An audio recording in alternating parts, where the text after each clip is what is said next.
Right, we are live. Hey guys, how's it going? Welcome back to the Kiwi Lads channel. We are back for another match of international rugby. The international window is just about to open. And first of all, before we get there, though, we have got this exciting fixture between Scotland and Australia. Currently, Scotland on a 3-match winning streak against the Wallabies. And they also haven't lost at Murrayfield to the Wallabies since 2016. So you'd have to say, in terms of those odds, you would think Scotland were the favourite. That's not how the TAB in New Zealand see it. They actually see Australia coming in as the slight favourites for this contest. But looking through at the starting lineup and reserves for both of these sides, we will start with the Scottish side, and they are going to be as follows. In the front row will be Pierre Schurman, Dave Cherry at number 2, and then Xander Fagerson at number 3. Sam Skinner and Grant Gilchrist will make up the locks. Jamie Ritchie, Hamish Watson, and Matt Fagerson at number 8. Then Ali Price will be playing number 9. Blair Kinghorn at 10. Of course, we have all heard the rumours about Finn Russell and about his exclusion from the international side just for now. So it is Kinghorn instead. He does find himself slotting in as fly half. Sione Tuipulotu at the inside centre role. Matt Bennett at outside centre. Then Duan van der Merwe, Darcy Graham, and Oliver Smith slots in at number 15. Of course, no Stuart Hogg for the Scottish. And this matchup, either looking through at the Wallabies, they have been plagued with injuries as of late, unfortunately, but they've still been able to put together a very solid side here. James Slipper, Dave Parecki, and Alan Aratoa will be the front row with Nick Frost and Cadron Neville slotting in behind them. Jed Holloway at 6 once again. That seems to be something that the Wallabies are sticking with as of late. Michael Hooper, the big return. It's been over 100 days since we've seen that man in a Wallabies kit, and will be absolutely awesome seeing what he can do out there for the Wallabies. And he could certainly be the X-factor player that they need to turn this performance into a massive win. Rob Valentini, though, will be slotting in at number 8. We have got Wallabies all the way from Vidiana. And also, who do you go for? Says Ed Bogle. For me, I think Scotland will come in as the favourites for this game. Even though they come in as underdogs, I think I'm back in Scotland to be able to get themselves a win when the game actually starts. It is going to be in 7 minutes' time, so not too far off at all for this matchup. Getting underway and go the Wallabies, says Stanley, and also Wallabies all the way, says Viniana, and nice Mr. Hooper out there, says Nate there.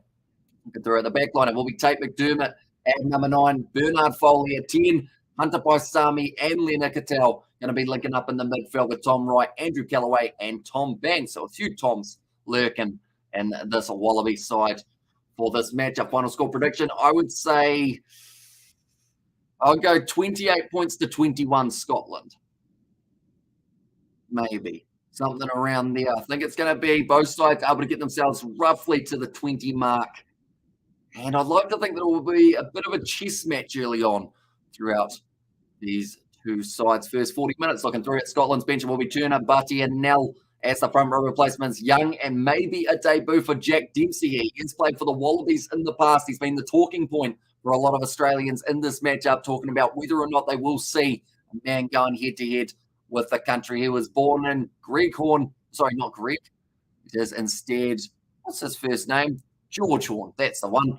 He is there at number 21. Thompson at number 22. That is Ross Thompson. And then Hoyland slotting in at number 23. Palau Painga, Matt Gibbon, Tani Alatupo, the Tongan Thor will be there at 18. Ned Hannigan back in the Wallabies setup at number 19. Pete Samu at 20. Although I believe they've had to make a last-minute change due to a back injury from what I heard from the last live stream, so maybe no Pete Samu at number 20 for this game, and instead they will have a different replacement. Nick White at number 21, Noel Alessio at 22, and Jock Campbell to close out this Wallaby side at number 23. But both sides just about to make their way out onto the field. Mr. Hamish, what a thrilling match between ABs and Japan. Yeah, it certainly was a very awesome fixture. Japan played above and beyond, and it's a shame that they weren't quite able to get themselves over the try line more times than they did. Great to see Michael Hooper. Mental health is better. There's Xavier Brown. Yeah, he's back in the Wallabies kit for the first time in over 100 days. Now, Hamish, I think you're giving Scotland too much credit. Oz to win by a cricket score. There's Finton there. Although, if history is to repeat itself, currently Scotland on a 3-match winning streak against the Australians.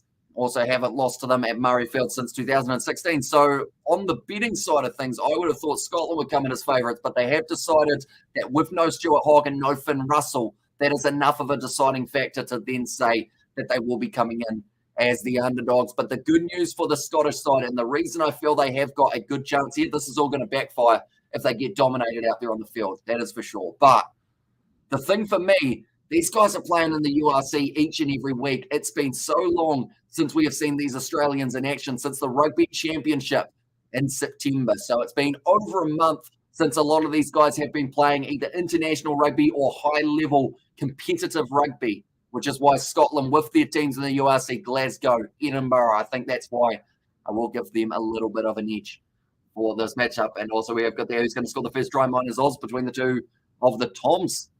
There's Aussie's Ed Vogel. So, yeah, I'm going to go Darcy Graham. First try scorer at Scotland Rugby League. Is also playing right now against Fiji so far. 12-0 to Fiji, says Ed. A very good start to the match. Stormers getting the win over the Lions. They certainly did. And by the way, Hamish Quinn's 26-24, London Irish. That was a controversial last couple of calls, though, in that match I know of. Because I did actually watch those final moments, and the Quins somehow do it again. And those final seconds of good morning, Hamish. Hope you're well. I am indeed, mate. Currently early morning here in New Zealand, 5:30 a.m. We've currently got a whole orchestra playing the Australian national anthem, and it's very loud, so I've got to turn it down a little bit in my eardrums. But Dave Rennie, he was fired up for this match. He was already talking about before the match how these sides from the Northern Hemisphere are used to playing so many matches in a row with the Six Nations. But I think that was just a little bit of a statement to cover their backs just in case anything goes wrong. New Zealand, what a game, says Bertie V. And there should be a belter, says James Cody, and good evening. Welcome in, mate. Hope you are doing well. Be a close scoreline, says Nate. I think it will be. I think both of these sides are going to come out firing in this one. And I do hope we do get to see a game as close as New Zealand versus Japan. But that is the Australian national anthem done. And now we're going to have the Flower O Scotland, which is always a beautiful one to hear the national anthem when they are right in the heart of Scotland and Murrayfield. And hi, Hamish. What's the crack? Says, hopefully I said that correctly, from Carver Beach there. But currently they are doing the Scottish national anthem, and the crowd will certainly be getting behind their side. Hooper is having a birthday too, says Ed Vogel. So hopefully he does get himself a nice birthday present. Maybe a try, couple turnovers. He will be relatively happy with that. Now turn it off. Let's go Scotland. There's Nate there. I want to say Scotland by 5, says Bertie V. And there as well. It's going to be an interesting contest, that is for sure. Scotland at home. For anyone wondering where from here for both of these sides, the Australians, they have got themselves quite a hefty international window. Their game next week, they will be playing France at 9 a.m. on the Sunday, then also Italy the next week, Ireland the week after, and then Wales to close it out on the 27th of November. Then for Scotland, they have got some hard matches coming up for themselves as well. They will be playing Fiji in 7 days' time. Then they play New Zealand, and then they close it out with a nice battle with Los Pumas, which will be a very interesting one as well. But currently, Scottish crowd are really belting out the Scottish national anthem here. You can tell that they're going to be fired up for this matchup. They want to win. Ulster playing Munster. They certainly are. What's your score prediction, Hamish? 28-21 in favour of the Scottish. That's what I will go with. And solid 10 for Scotland. There's Nate there as well. So now we are only about a minute away from this game kicking off. Do let me know your score predictions in the chat as well, ladies and gentlemen, and also who you think will be able to get themselves the first try of the contest. I'm going Darcy Graham. Even though Duane van der Merwe has got the size advantage, I think Darcy Graham is a little bit more hungry for the ball normally. We'll go searching for it. Looks like he's got a mustache as well, so that will help. That literally won't help him. That's just something that you can say. I've got a mustache, doesn't help me. And keep us posted on Ulster versus Munster game, says Nate will do. Indeed, and also nice, says Bertie V. There's a James Slipper, the captain in the front row. Also alongside him, Pareki and Alarata. But the big return in that fullback is certainly Michael Hooper being back out there for the Wallabies. He'll be very excited to get back out there in this matchup. But Bernard Foley also joining back up with the squad more recently. That was due to the injuries that we repeatedly saw for the number 10s, whether it was James O'Connor, whether it was Quade Cooper. Scotland by 7. Also, happy Halloween to everyone who celebrates it, says Ed. And there's our for our live streams tomorrow, we're actually going to be dressed up in some sort of Halloween attire. That's something to look forward to. And hey, guys, smash that like button and subscribe if you're new, says Bertie V in the chat. Yeah, that's hugely appreciated, all you guys being here for this live stream. And it's going to be an exciting one when it does get underway. But for the matchup, Fiji have actually conceded a try to Scotland, I do see, in the rugby league side of things. Yeah, the URC currently, Ulster are leading that game up against Munster 5 points to 3. But we will keep you continuously informed. The Dragons also having a nice little run early on, winning 10-0 in their game of the URC. But Luke Pearce will be in charge of this fixture, ladies and gentlemen. He's normally a no-nonsense ref. Looks like he's been going to the gym as well, which is good news for himself. This is the perfect opportunity that I could say that I've been going to the gym, but I won't bother.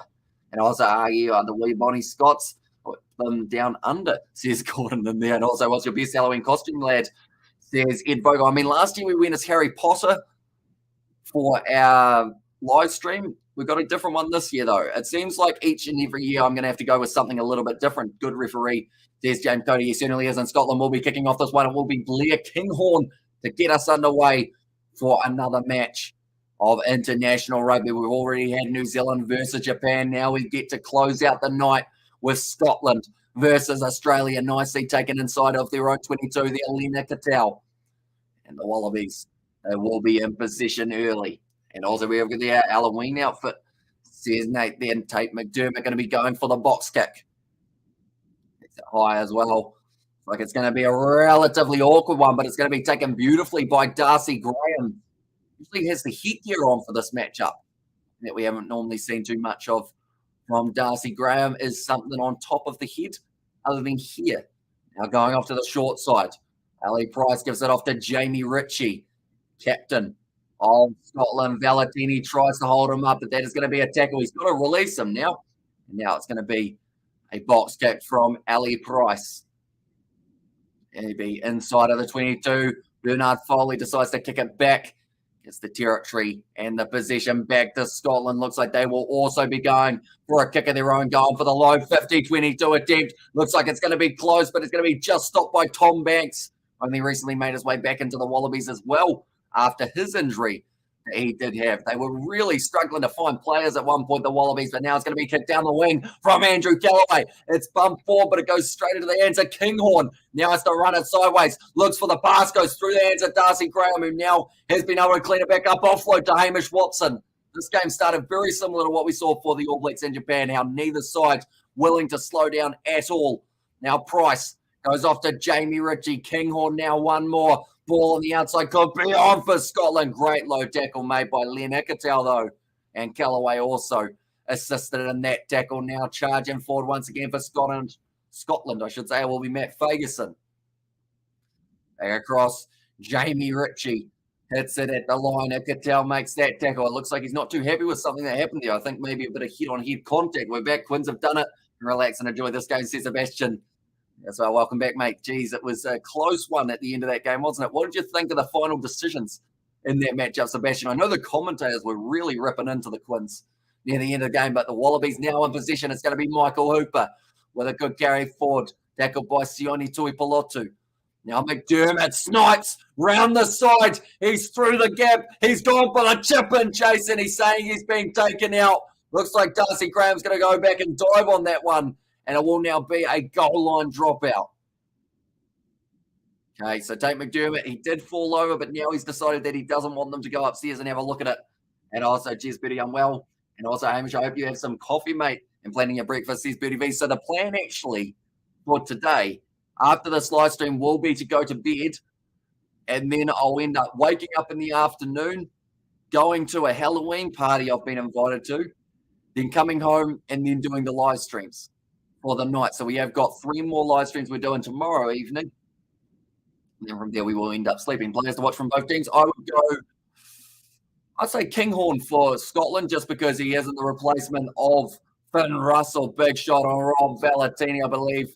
That was Gilchrist who was able to get the big shot. And now McDermott goes back across. Bernard Foley going to be looking for this overlap. And it's a nice inside ball to Callaway. The Wallabies now moving into their own 22, or the Scottish 22. That's going to be the penalty to Scotland, though. Straight over the ball. Beautifully done by Jamie Ritchie. And he is able to get the turnover for his side. Awesome, mate, says Bertie V there. But yeah, for the Wallabies, I would say Michael Hooper, but I'm also going to go Rob Valentini as another player to watch out for, just because he is such a hard man to put down. I do see that Ulster have been able to score themselves the try, for anyone wondering about that contest. And also was a solid comeback by the Quins. So currently 10 points to 3 in that other matchup. As taking place, but now it's going to be kicked downfield. Does find touch with it. Dermot, he had a few different passes that he could have gone with. He went with Bernard Foley, who got the inside ball off to Callaway. It was dangerous from the Wallabies, and if they continue to use set plays like that, maybe they'll be able to break their way through the Scottish defence. But straight over the ball there, Skinner and Ritchie both able to shut it down. Watching the Ulster game, there's Gregor Galloway there, and yeah, it's going to be an awesome matchup between those two sides. It's a shame that they aren't showing it here in New Zealand, to be honest, because I would have loved to be able to watch that one as well. Now the rolling maul going for Scotland. It's gone down. It looks like the Wallabies trying to keep this one in, and it's almost there presented. No, it's not. And it's going to be the scrum feed now for the Wallabies. Good defence. And cheers for the update, Hamish. Gentlemen, the Autumn Internationals are upon us. Happy days. Says Thick Boy. And yeah, there are plenty taking place next week, from Ireland versus South Africa to New Zealand versus Wales, Australia. They will be taking on the French.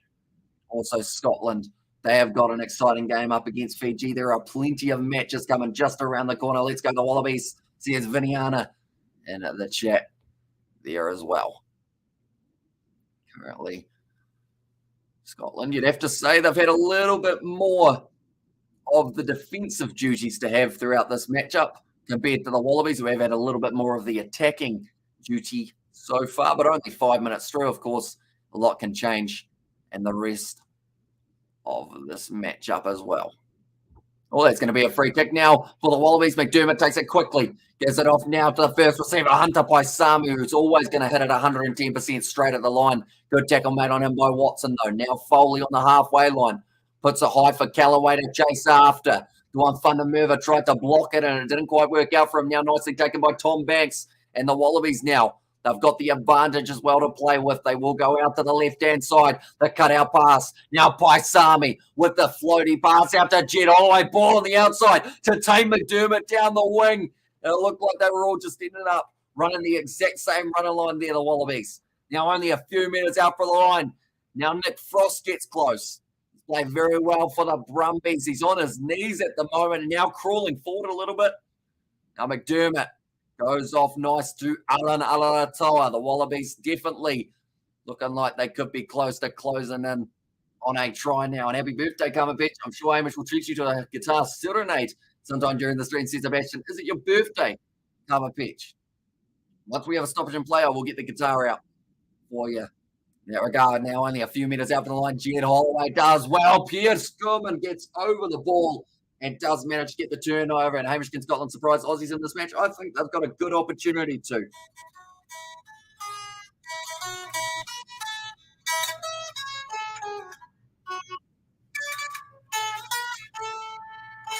There you go. Little birthday jingle for yourself, Karma Pension. Good to see you, Seth, brother. Says Thick Boy there. So once again, Scotland surviving. Only a few metres out from their line, they've been able to get over the ball, and they have been able to win that penalty at an important time of the game as well, I should mention.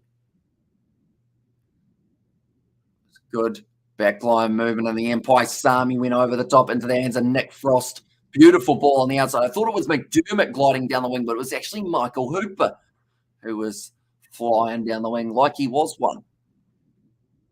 Now line out throw for Dave Cherry. Edinburgh representative slapped away by Nick Frost. Gets it on the side of the Wallabies. He had McDermott selling a couple dummies. He's almost gone through, but he's going to be wrestled down by Kinghorn. Made a very important tackle there. Now Rob Bellatini goes round the side. Drove him backwards a little bit further. The Wallabies sitting 40 metres out now from the line of the Scottish. Ball taking a little while to come out. Now Paisami goes off to Callaway. That's going to be a knock on there. And McDermott playing so well. So much better than White. There's Xavier and also good evening from Germany. There's Gavin and also so beautiful tuning your guitar. You just played so well. It's a famous tune. Says it was coding there. And also thanks so much. Says come pitch. No worries at all, mate. Hopefully you do have a very good birthday for yourself. And also Bertie said about the likes. Anyone who is new, be sure to leave a like and subscribe. And Kinghorn. Now that's a surname. Says Nazi Williams. This is a bit of an interesting one, isn't it? Here's a cake, my guy. Happy born day. Says Nate. Just the pass from Hunter Paisami. It was a bit flat. Callaway wasn't really expecting it. He also would have been disappointed that he wasn't quite able to hold on to it. New Zealand winning the World Cup. says Arishikesh. And there as well, although they've got a little bit of work to do. They only just managed to beat Japan today, who are ranked about 11th in the world rankings. So they need to make sure they keep on improving throughout the November internationals. And then maybe they've got a decent chance of heading to France and getting themselves another World Cup and make it happen. Wallaby, says Viniana and Kamapich. And there as well, says Kamapich. Now ball's fed in by Ali Price.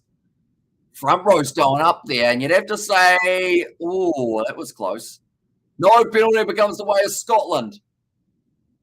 So I'm not too sure what happened there between Luke Pearce saying that the front rows came up. Okay, they had another offence. So I think that was actually the assistant referee who did say, oh, and the cricket, I mean, says Rakesh. Yeah, they're doing all right at the moment, beating Sri Lanka in their last game. Moving further on in the competition, going off the result against Japan. How do you think the ABs versus Wales game will go? It depends on the side that they put out there. If they put out a completely different side up against Wales, I think they'll struggle just because they needed to give those guys some minutes under their belt for this game up against Japan, just to get the leads going. Rico Ioane, I would have loved to see him get a bit of game time. Artie Savia, just a little bit as well. Just get them running around. But I think Wales are going to be a tough side to beat at Principality. To be honest, they've been playing consistently in the URC. There'll be a little bit of chemistry there. Good fitness. Nice back on here for Scotland. Now a step on the inside. Going himself there with some individual class. And that's going to be Ollie Smith, the young fullback, in the replacement of Stuart Hogg, has just gone in and got himself the first try of the match for the Scots. And come on, Scotland beat the Aussies into the pages. Relevant, similar to Fiji and Samoa. I like Fiji and Samoa, though. They're not really. And the irrelevance for ourselves. They're going off the result. Oh, no, I read that one. And New Zealand is going to win all their matches. Says Tim Slay, and also come on, Scotland, says Jamie Bruce. And yes, sir, says Nathan, try. And Will Jordan, he has to play, says Sebastian. So, yeah, as soon as he's back from that ear infection, which I assume will be close because Whitelock has come back from his ear infection. And I think they got them around the same time. So I assume he's going to be relatively close to coming back. But great try there from Ollie Smith. He decided to back himself. Had to beat about 4 defenders in the process. But the whole time, the Australians were expecting him to pass. And he didn't. He also the AU says Viniana and the chat there. But first points on the board are going to be going the way of Scotland. Yeah, let's go Scotland.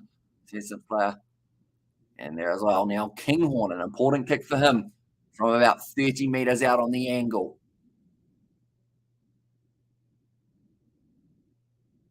Should mention as well, they have changed the kits a little bit. Now we do see the players' names on the back of the shirt. And what a try, says BTV. Yeah, a bit of individual brilliance from Ollie Smith. Also a great line break. I believe it was Mark Bennett initially to get through. And come on, the boys in boy. The boys in boy. Says Dan Lindon. The boys in boy? Or the boys in blue? Dan, do let me know. Kinghorn now, though. To line up the kick, it is silent at Murrayfield. He's hooked it badly, so that's going to make the score 5-0 still for the Scottish. Ollie Smith scoring the very first try of the game. It was a good run from Tui Pilotu, who found the beautiful little overlap. And in fact, it wasn't even something that Mark Bennett was involved in. It was the pass from Kinghorn. Then opened it up. I missed these streams, brother. Oh, man, your commentary is awesome, brother. Says Bertie V. And there as well. And yeah, I hope you are doing very well, mate. We have got plenty more coming, whether it's the Rugby League World Cup, the Rugby Union coming up as well. And Retallick and Jordan share the same lady of the night, kind of odd. They think infection, says Sebastian. And also Blue says Dan Lindon or Dan Lidon. And Hamish is stick loyal, bro. Don't leave us with no live commentaries. Once your missus wants all your time, that's how they go. Says Nazi Williams. Now, she's already said early on that, like, she pretty much said that my commentary comes first. She can wait. It's pretty much her wording. So that's all right. The stage, or she'll just end up coming on the live stream with me, where hopefully you guys won't completely destroy it, which I'd like to think that you wouldn't. And also, what's up, Hamish? When you're going to rock a dashing suit again? Probably next week, I think, is when the suit's going to be coming out. I required the shirt for my Harry Potter costume to go to the party tomorrow. So that is why I have decided against the suit just for this one. It's going to be a nice pass off to Rob Valentini once again. A couple of extra meters for the Wallabies, sitting about 30 meters out from the line now. And Jim Mario Bruce is Nussie Williams in there as well. It's going to be the penalty to the Wallabies, 14 minutes in. Now they've got the opportunity to take on the 3 points if they wanted. It could be Bernard Foley Who lines up this kick? Roger Tuivasa-Sheck and Eno didn't spark anything. Or did I miss something? Nah, they weren't the midfield combo that the All Blacks would go with going forward, I wouldn't think. They just didn't really create that much. I would have liked to see Roger Tuivasa-Sheck and then on his outside, maybe, Rieko Ioane, see how that combination could have gone. But overall, it just didn't seem like it had enough juice or just enough of something. It didn't have that little bit of extra, that's a bit fancy. That's what you want to see. And it'd be nice to hear, eh? No, JK, says it, Nate. And I was and hold on to it, mate. My girl took away my manhood and my money. I was left a soulless ruin. Sebastian. You're still with this woman, Sebastian? Is Darcy Graham playing at the wing? He is, but he's also wearing the headgear. So I think it's him anyway. And how do I watch this, says Jamie Bruce? Unfortunately, it's not really available in too many countries due to the fact that it's outside of the November international window. So I don't think it's available in pretty much anywhere other than maybe New Zealand and Australia. So if you've got a VPN and set yourself to Australia or New Zealand, you should be able to watch this game. Other than that, I don't think it's on too many other live coverage options. That one's going to be going over from Bernard Foley, making the score now 3 points to the Wallabies and 5 to Scotland. Dave Rennie looking angry as always. Saying it's going to calm his nerves, but he looks like he's about as angry as he could be at this stage of the match. Greg Townsend, the Scottish head coach, he's looking calm. He's also looking like he's having a steering contest with no one. Man forgot to blink. And I live in Scotland, though. That's tricky. And I assume it's not on your normal ways of being able to watch it, Jamie. Yeah, unless you've got a VPN, I think it's a bit of a tricky one, which is a real shame. Definitely with this game being in Scotland, you would think that it would be free to air for anyone who was watching from Scotland. Munster versus Ulster, you think got the edge, Hamish says Simslayer. At the moment, I know the score is Ulster 10, Munster 3, but I'd say Ulster seem to be the side who have had slightly better form throughout the last few weeks. Amazon Prime, says James. So Amazon Prime, an option for anyone who does want to watch this game as well, by the sounds of it. Do they have this game on there as well, James? Because I know that someone was mentioning that they were only starting up in November for the internationals, but I guess this one kind of counts as a November international. It is a part of the Autumn Nation series, so would make sense in that regard. But now driving forward here, going to be Matt Fagerson. 50 metres out. Scotland use it, says Luke Pearce, and it looks like Ali Price is going to be listening to the command. We'll put on a bit of a box kick down towards the 22, bit of a juggle from Tom Wright, but he's been able to regather it quite nicely, tackled by Hamish Watson and Xander Fagerson there. And yeah, it's live on Prime. And Hamish, you following the Cricket World Cup? I have been following a little bit. But unfortunately, we haven't been able to do any live commentaries of it because of last year's copyright strike. We do know that the channel that struck us is still taking down random channels, so we can't really afford to get another strike from them. And no, she's done enough damage. I'm through with her. There's Sebastian there.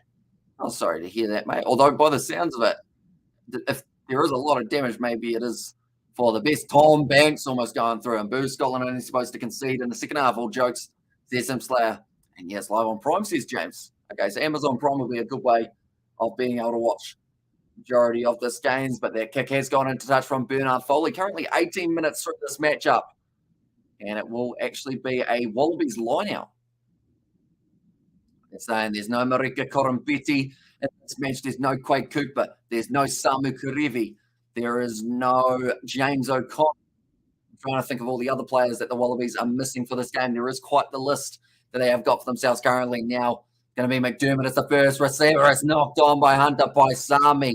Didn't quite hang on to the ball the way he would have liked to. And now Scotland are going to have themselves the ball once again. Ali Price goes off to the short side, gives it off to Sam Skinner.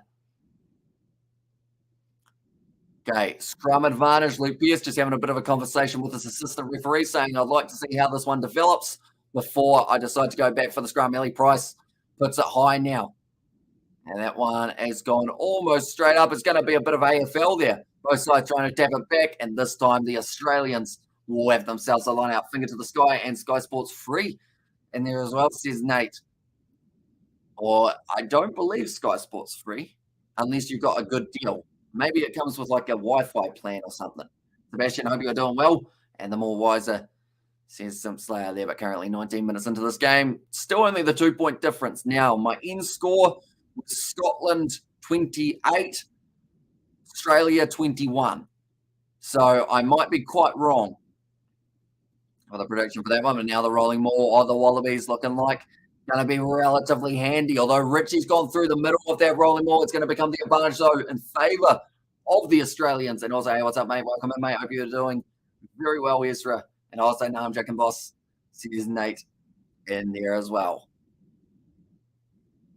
He bumped him, took him back a step, and it looks like there's an injury currently for one of the Australian players. I want to say it's Alan Alatoa, who has stayed down a bit longer. Now, they have got Taniela Tupou as an option that they could use off the bench, but they won't want to use him as of yet. And the All Blacks are in the dammers, says Ezra. And there's didn't have their best game ever up against the Japanese, did they? Now it's going to be Bernard Foley. Get this one into touch, like they're saying. Over 65,000 in attendance for this game between Scotland and Australia. It's great to see the amount of support that is being shown. Big love, Simslayer. Hope you're well, says Sebastian. And there also, but now the line out once again, it will be Dave Parecki, both hookers named Dave. There you go. That's something you don't have every day. I'm trying to look if there's any other double ups and player positions. There isn't. So it's just Dave and Dave. And number 2 is going to be nicely taken by Jed Holloway, and Michael Hooper has to clean it up for the Wallabies. 25 metres out. Now McDermott goes off to the left-hand side where there is a little bit of space opening up, but a great low tackle made by Pierre Schurman was able to stop it. Now Alatoa has good hands to be able to hang on to that one. Dave Cherry tries to contest. And the breakdown, little bit of a counter ruck from Scotland.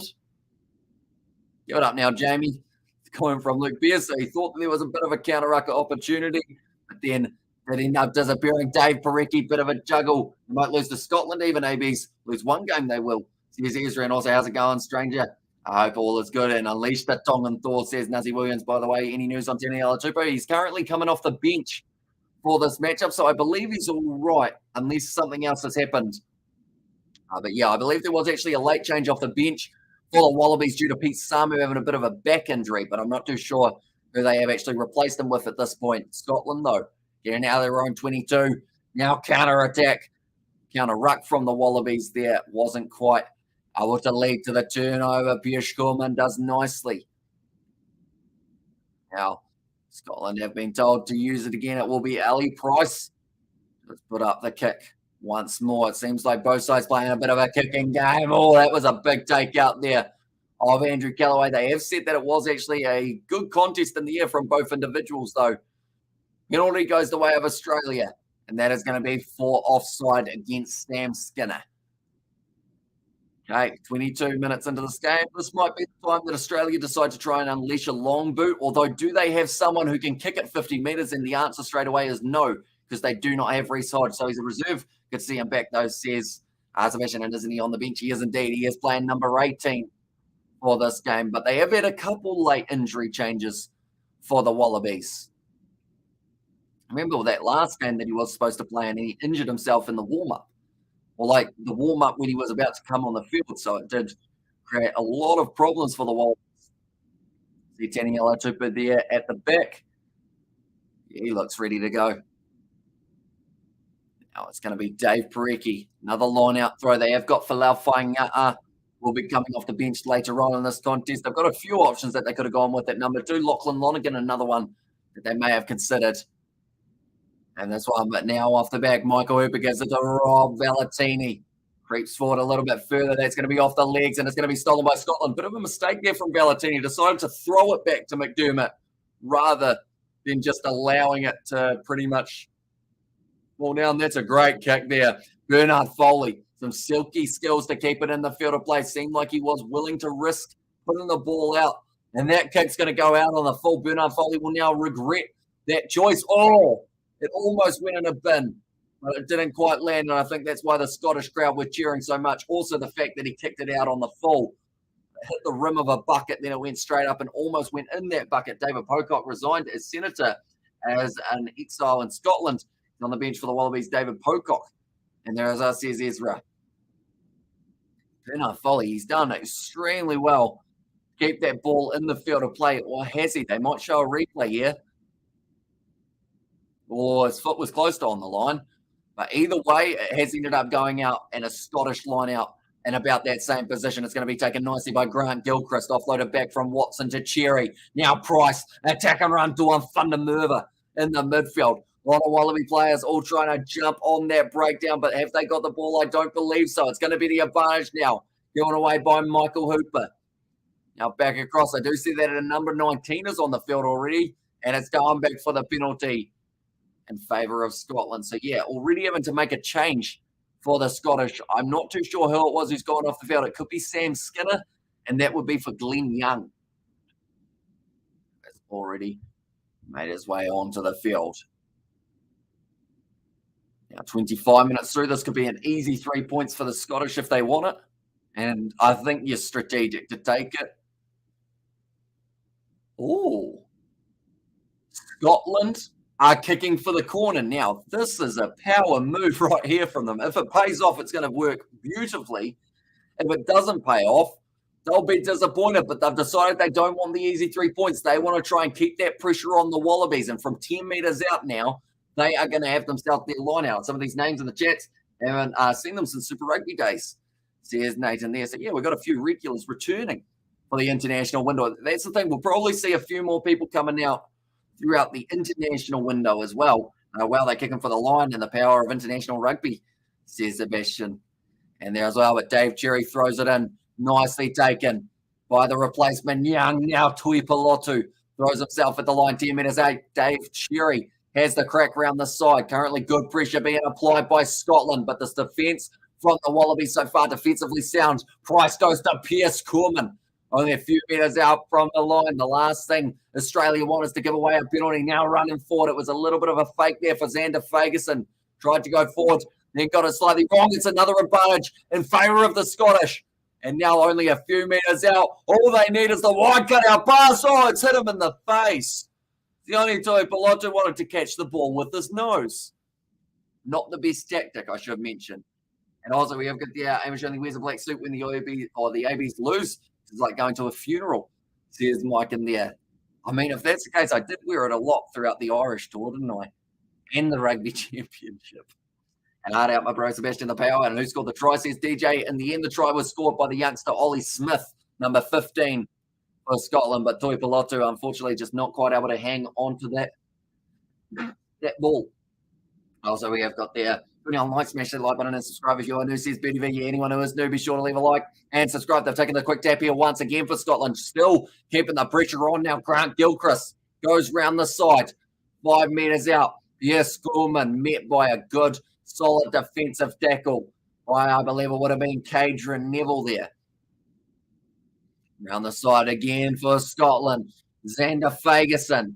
2 metres out now. If they decide to go for the wide backline movement, maybe what gets them over the line. Pierre Scorman once again goes down. Take McDermott asking for more men on that top side of the field. Young gets close. Don't trap him. Comment from Luke Pearce.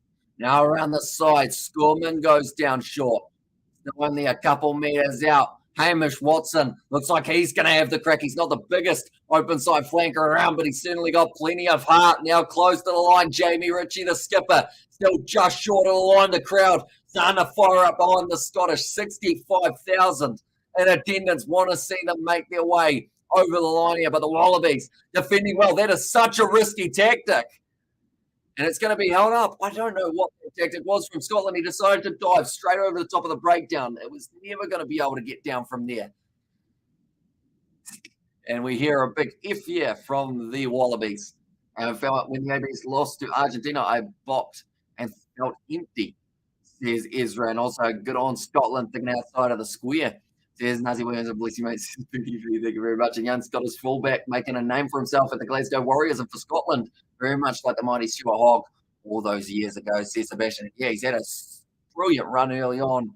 But I don't understand the tactic we've just seen from Glenn Young there. He tried to jump over the top of the breakdown when there were about 7 Wallabies right next to the breakdown.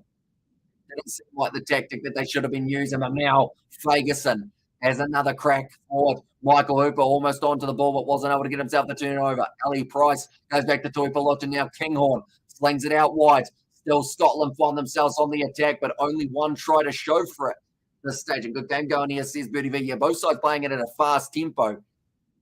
Makes me wonder whose stamina will be better. For me, I think Scotland's stamina will be the more sufficient because we've seen them playing in the URC week in, week out, whereas the Wallabies, we are yet to see some of these guys in action after about a month layoff from the Rugby Championship. Pierre Scorman tries to jump over the top, and I think James Slipper is just asking the question of, is he allowed to do that? Now, Moipalotu goes back across. So, yeah, they have said that they will actually go upstairs and have a look at it. It's going to become the penalty against Pierre Scorman for jumping into the tackle. And, okay, Bulls versus Sharks.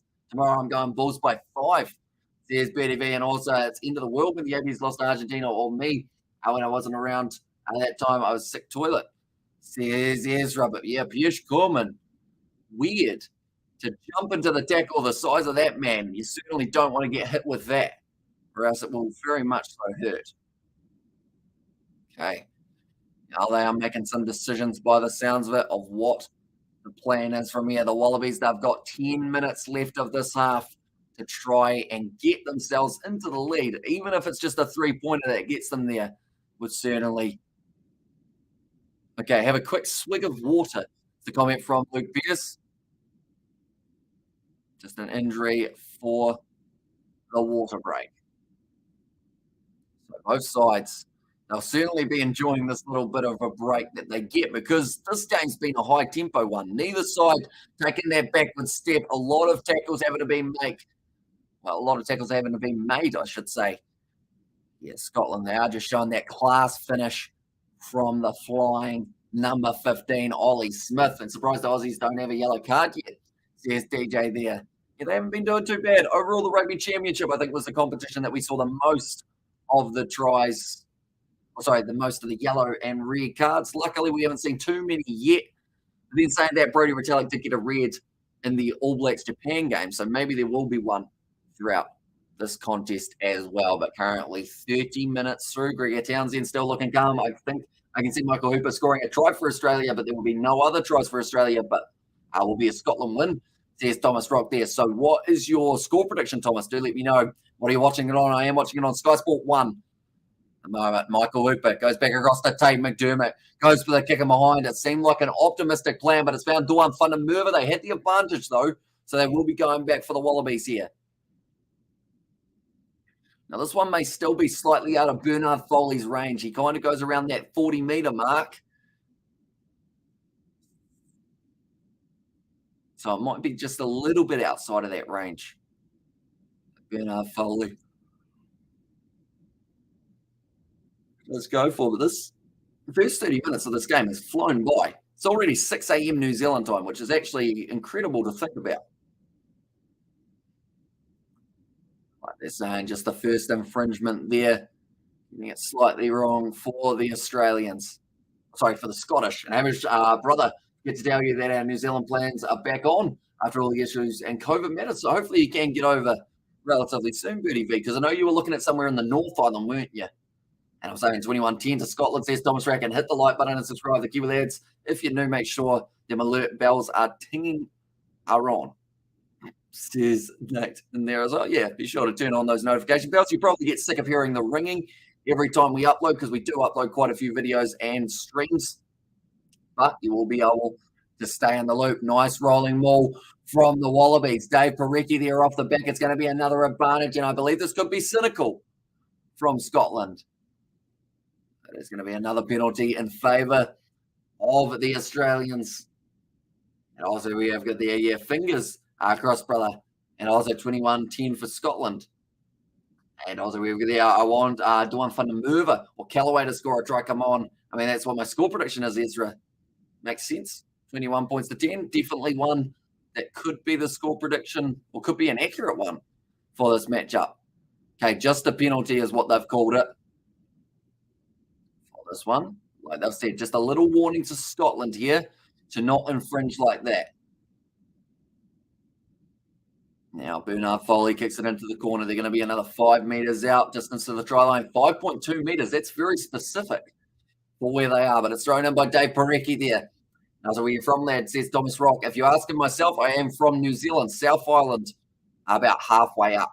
I get them alerts when Kiwi Lads drops a video on my iPhone, says Nate. And as well, now it's gone down in the rolling maul back across into the midfield, hunted by Sami. Has a decent crack at the line. 10 metres out. Tate McDermott having a little bit of a fumble there, but he's been able to clean it up, gives it off to Michael Hooper, who then takes the contact as well. Wallabies trying extremely hard to get themselves over the try line here, but it just doesn't seem like it's quite happening for them. Alatoa with a nice work. Dave Jerry on the ball, almost got the penalty turnover. Now Rob Valentini around the side. Both sides' defence has been very strong around their breakdown, which is why the backline movement might be what gets either side over the try line again. In this first half, another big run from Dave Parecki. Pierce Gorman getting over the ball, though, and it squirts out in favour of Scotland. Like Gally Price will be looking to roll this one back and go for the kick. The first thing I'm doing when I'm in New Zealand is visiting you, Brother Hamish, maybe doing a stream, says Bertie V. And as well, we are in the busy season, so we have got multiple streams that sometimes may be overlapping. Andrew Callaway goes back across again. It's going to be nicely taken by Tom Wright. Now going off to the short side. Hunter by Sami with the chip and chase. Andrew Callaway, he's got pace. He's after it, but well cleaned up by Ollie Smith. Just does enough to get that ball and keeps it on the side of Scotland. I'm from Ireland. The island is in the east of New Zealand in the city of Chatham. Or Chatham, I should say. Give me that alert ringtone as scribe. How many of y'all can roll like this? Says Nate. Yeah, so now the Wallabies going to have another attacking opportunity. This is all right at the end of the first half. The tempo is insane. Pierce Gorman's work on the ground, getting over it. Okay, they are saying that maybe it went forward off Pierce Gorman. Kicking behind. Did quite nicely for himself, almost jumping on it, but Ollie Smith did very well to stop that attack and play for the Callaway possible runaway try.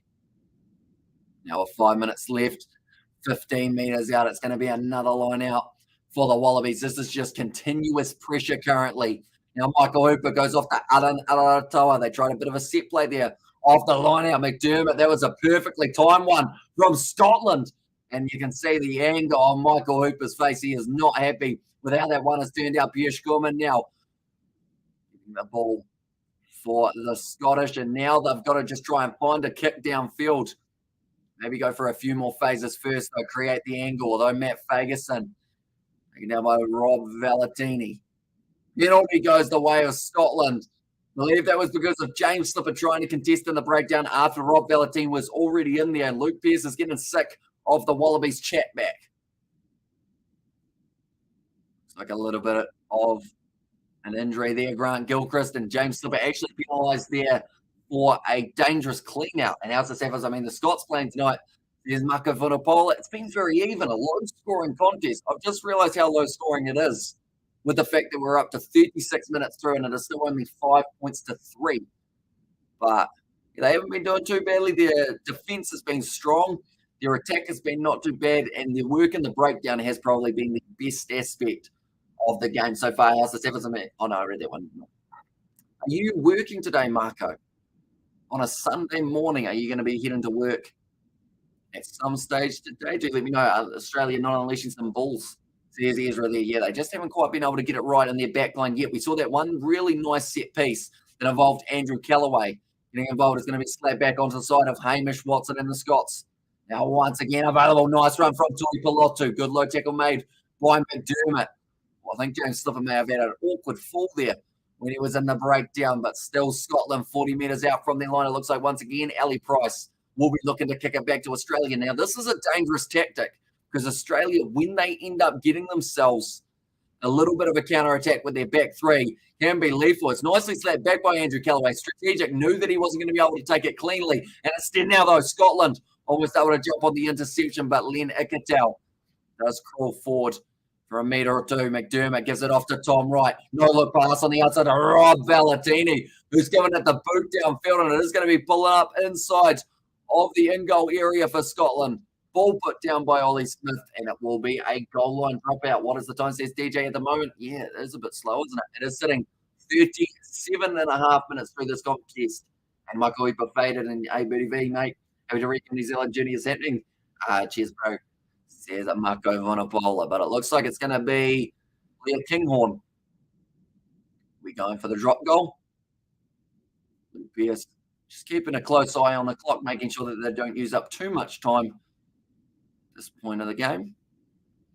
Now Kinghorn kicks it downfield once again with the goal line dropout. Australia, they'll have one last attack before we get to half time. That was always great when a forward kicks the ball. Don't know why. Especially, I think it's just because it looks so random, or the fact that you know that they shouldn't kick makes it better. It's kind of like when a forward, well, that was a decent clean out, or was it? A little bit of a push and shove between Xander Fagerson and also, I believe that's Jed Holloway, who is not too happy. Luke Pierce just saying, no thanks, we won't have any of that, please.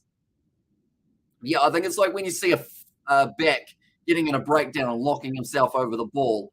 It's kind of like a weird reverse, isn't it? And also, hey, brother, says Betty V. And also, it's the 31st of October at 4 a.m. Says Ezra in there as well. Okay, so the penalty goes the way of the Wallabies. 39 minutes through. They could take the kick at the post here. And that is what they're going to be doing. So this will close out the first half, I believe. Bernard Foley will not be in any hurry to take this kick. Just a little bit more of a hurry, of course, than we did see in the matchup against New Zealand. We know that it's probably a bit too soon to bring up that one, but we will want to make sure that he does take this kick in the time that is allowed in the law book. And when I'm back, joins the scrum pack. Says Sebastian, another good point. When you see Caleb Clark packing on the side of the scrum, although he doesn't really look out of place, does he, in the forward pack?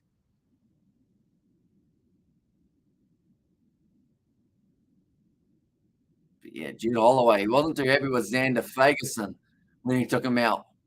And he straight away sprung back to his feet and decided that he wanted to try and pick a fight with him. But now Bernard Foley to line up this kick and make the score 6-5 at half time. This is a low-scoring contest, ladies and gentlemen. But one thing is for sure, I don't think the second half can be any lower scoring.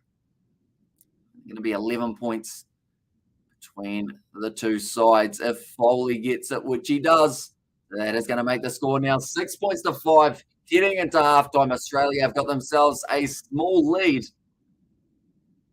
I was tell you which back doesn't look out of place. Namani Nadolo. Yeah, he's certainly a big boy, isn't he?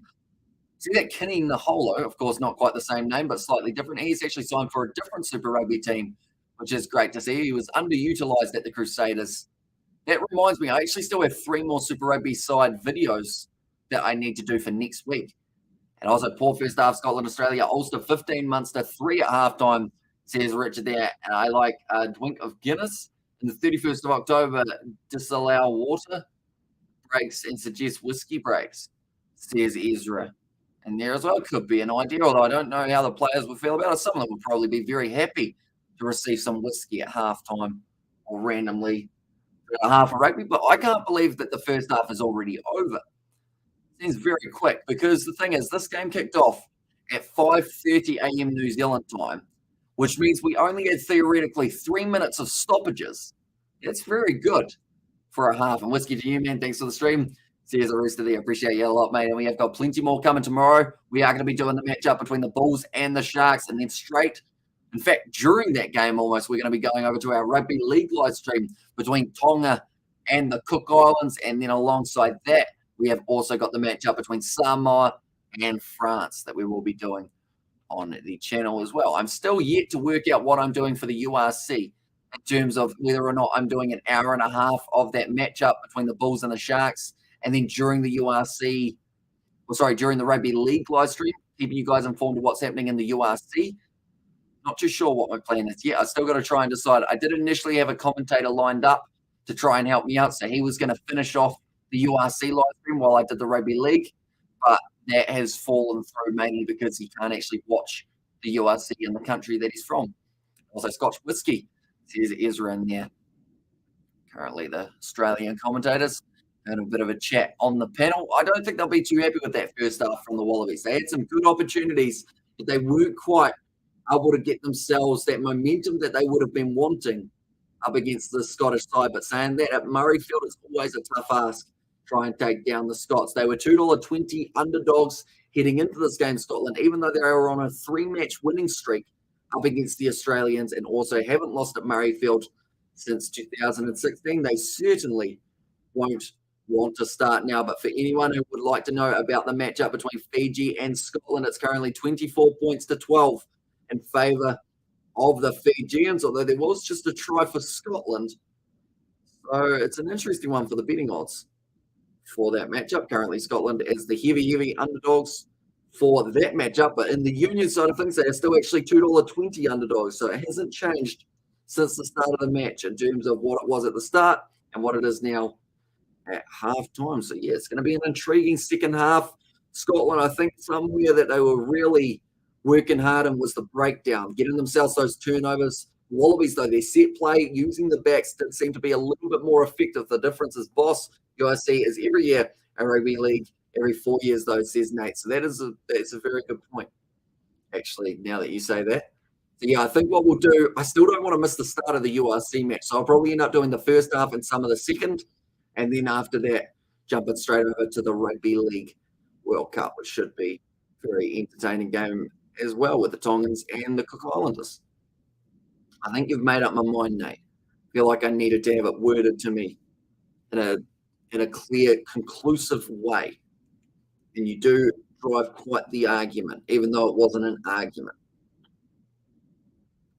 Like McDermott, they are just showing his highlights for the first half. He was actually very useful in that first half for the Wallabies. I'd say that him and Hooper and maybe Callaway were the three players who did play the best for the Wallabies. For Scotland, you'd have to give it to Ollie Smith. Other than that, we saw some decent play from Sione Tuipulotu, but he did get a little bit wrong in the process as well. He did catch the ball with his face. Let's go to the Cook Islands, says Nate there. And then also I would go probably Jamie Ritchie is another player who had a pretty good first half for the Scottish as well. But looking through at the benches for these two sides, ladies and gentlemen, they will be trying to use them at the right time. We've already seen the one change made, which was Young. He has come on the field, and that was for the injury of Sam Skinner. Hopefully nothing too serious, but also some other very handy players. George Horn, there at number 21. Ross Thompson, 22. Jack Dempsey may make his debut against his old side. He used to play for the Wallabies. Also, they have got Turner as that number 16 option. Then for the Australians, followed by Taniela Tupou, the Tongan Thor, will be hoping to add his own mark on this game. I believe Pete Samu was a late change, so they won't actually have him there anymore. Instead, it's actually going to be a different man off the bench. And then Nick White there at 21. Noel Alicio also maybe looking to get himself a last-minute kick-over, possibly to secure the game. It's that close at the moment that anything could happen, and any little moment could decide this game. But looking through at the next games for the Australians, their next week's game will be up against France. And they have got Italy the week after. That is on the Sunday. In fact, all of the games for the Australians are on the Sundays. 9 a.m. they will be playing up against the Irish, and then Wales up against Australia. That is at 4:15 a.m. New Zealand time on Sunday, the 27th of November for Scotland. The next game will be up against Fiji. That is in 7 days' time, and that's actually going to be overlapping with the game between Samoa and Italy. So we're hoping to do a little bit of a co-commentary live stream for that one, or a co-commentary live streams, I should say, with a couple of different ones. Scotland versus New Zealand. That will be the Monday game on the 14th of November. And then on the 20th of November, there's going to be Scotland versus Argentina. And that will be the last game for Scotland. Now, I should mention as well, next week, we have also got the Hong Kong Sevens. So our voice not going to exist by the end of the weekends, because we are going to be doing some of the Rugby League World Cup, the International Rugby Union. That is going to be happening on the channel. We are also going to be covering the Sevens, like I mentioned. And also we have got the Flour of Scotland. We will say loaf of flour in beds and a recipe of whiskey. And forgive my ignorance, what's the difference between Sky Sport and Sky Sport 1? See, Sebastian, it's a decent question. Overall, pretty much Sky Sport 1 is the first channel on Sky. So pretty much, I guess Sky Sport's the overall one, but Sky Sport 1 is what they do call channel 51 here in New Zealand. So then like 52 is Sky Sport 2, Sky Sport 3, Sky Sport 4, and then they throw in like Sky Sport Now and whatnot just to confuse you. But yeah, it's pretty much just the first Sky channel, and it is known as the Rugby channel here in New Zealand. I think Sky Sport 2 is normally the cricket, maybe. And then about Sky Sport 56 or something, the football, or Channel 56, I should say, about Sky Sport 5 or 6-ish. Currently, they are just showing some highlights of what was the first half. We've seen one lone try for Scotland in this match. It was Ollie Smith. They had the men on the outside that they could have used, but instead of using those options on the outside, Ollie Smith, he did decide to back himself, which was impressive. He did decide that he was going to have enough skill to go over 24 likes. You guys smash that like button and subscribe if you are new. Says BTV. Yeah, anyone who is new to the channel, be sure to leave a like and subscribe. Which one is for beach volleyball? I would say probably about Channel 58, somewhere around there. Sky Sport 8, somewhere around those marks, I would think. And very dull game so far. Very happy I decided to live stream this game. Says, and it was a rugby itch. And there's currently a very low scoring one between these two sides. 6 points for Australia, the 2 penalties, and then the 5 points for Scotland. We've seen some decent attacking plays. I think it's more of the case of the attack has been good from both sides, but the defense has been even better, which has caused it to be much harder for them to break through and get themselves those points on the board as well.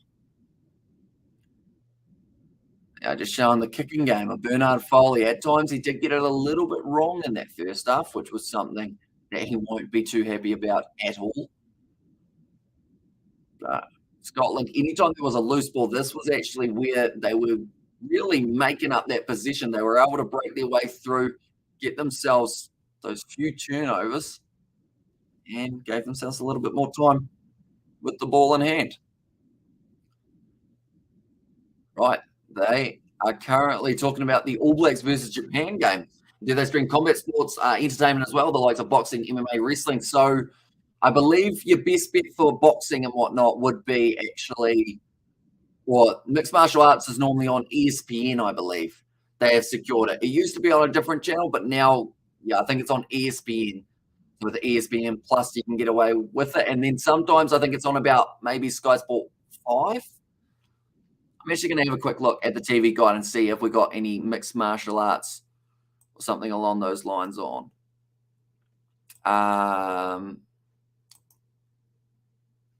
Not at the moment, by the looks of it. It's college football on ESPN, but I think it's normally on ESPN, or some of the boxing's normally on about Sky Sport 4 or 5, I think it is. Somewhere along those lines. Yeah, it's interesting with how close the All Blacks and Japan game was and how close this game is kind of setting up like it could be. I was told at the start of this game that it would be a cricket score in favour of Australia, but it could be a lot closer than that. And it does seem like it is going to be one of those very close games of international rugby, which is what we like to see. Of course, we want to see some more points scored in the second half, with the score only being 5-6.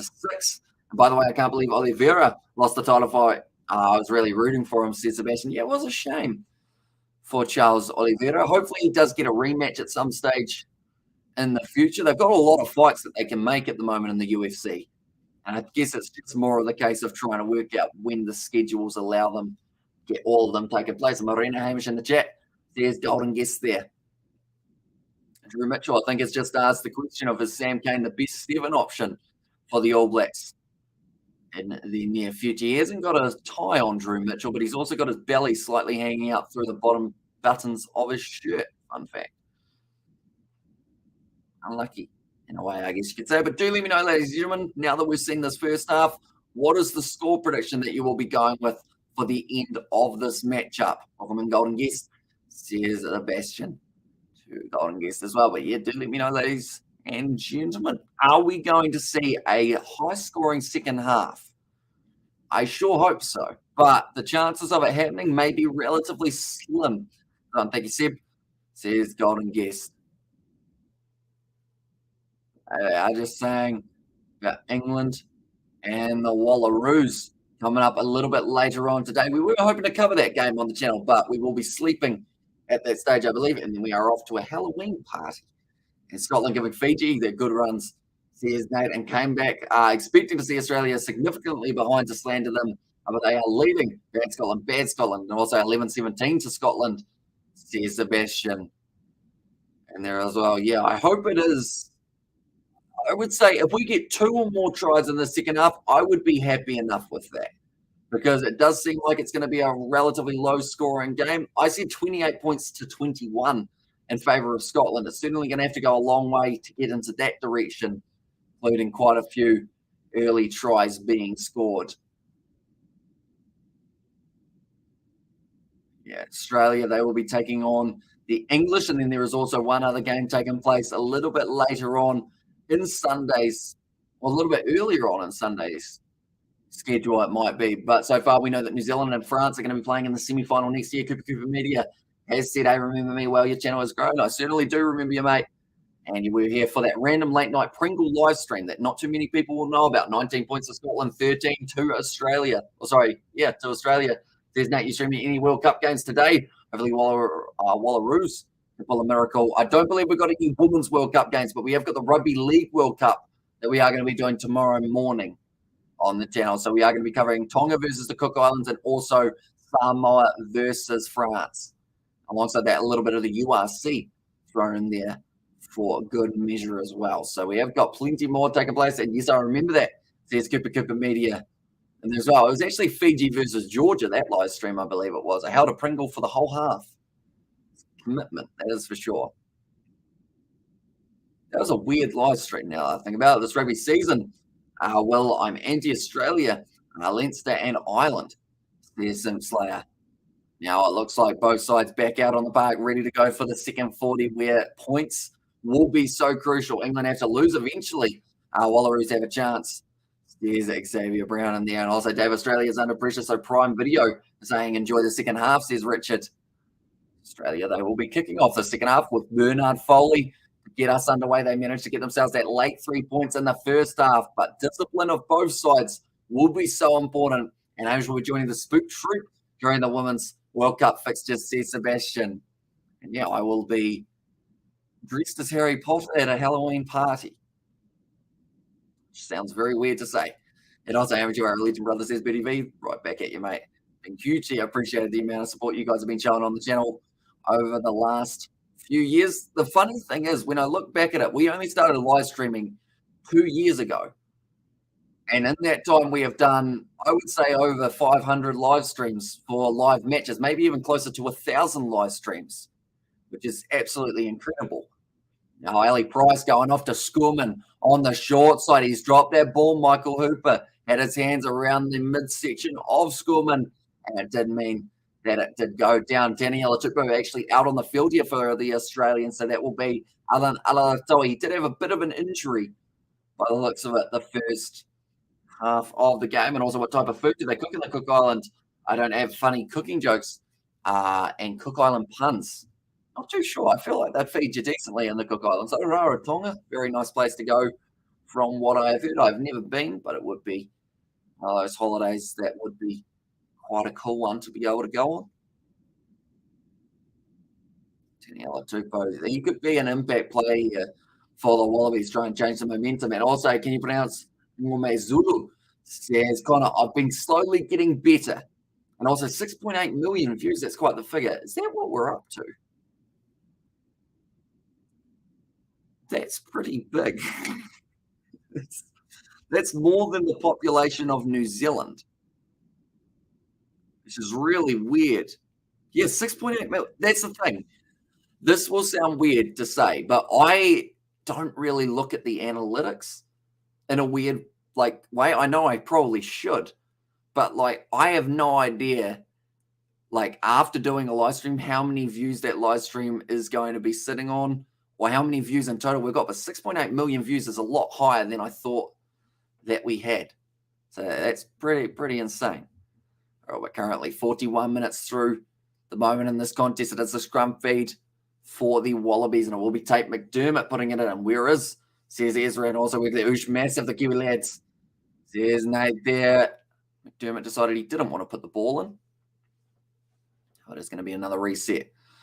Pierce, not really too many options, but to just go back for that. And also we have got the away, no World Cup streams. Depends on what World Cup you are talking. If you're talking the cricket, mainly because last year when we were doing the Cricket World Cup, we did end up getting a copyright strike that was from a Sri Lankan YouTube channel who also cover the cricket.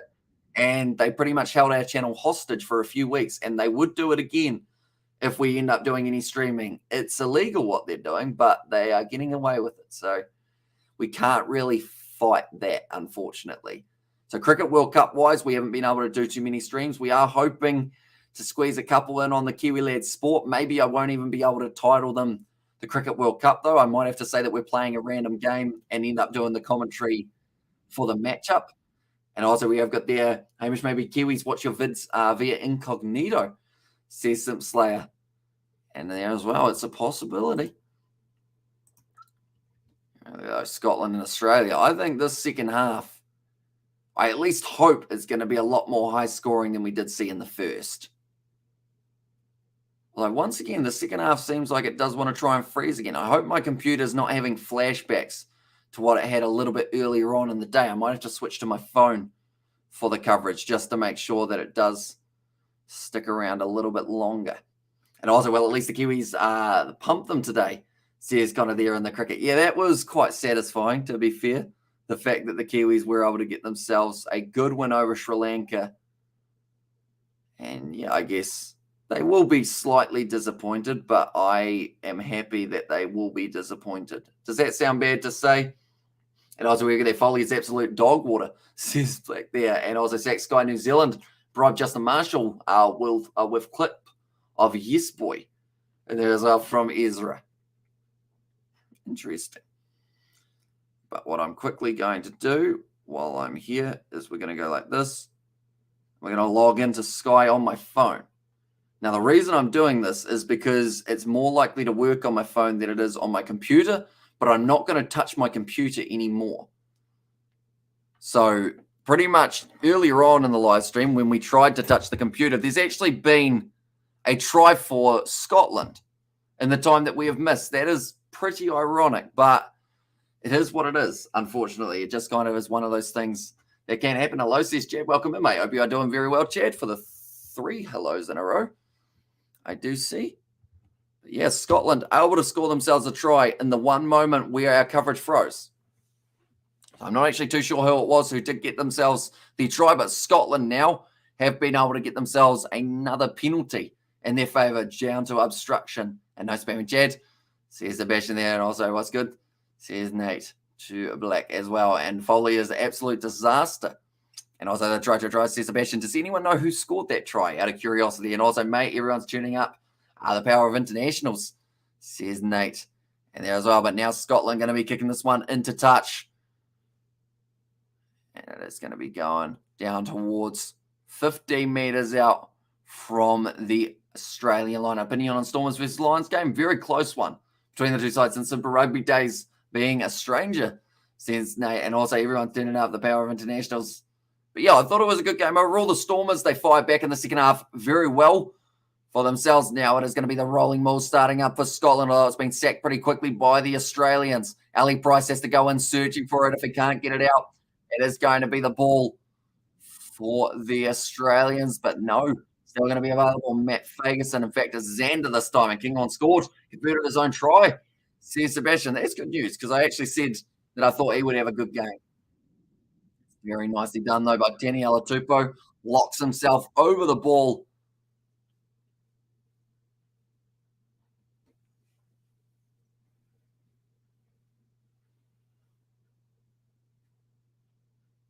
Okay, Rob Bellatini has been told off for shouting at the referee.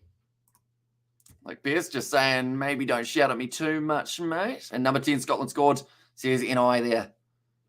Now they will be looking to kick this one downfield for the Australians. It was big contact initially. Straight on the ball, Tani Alatupo.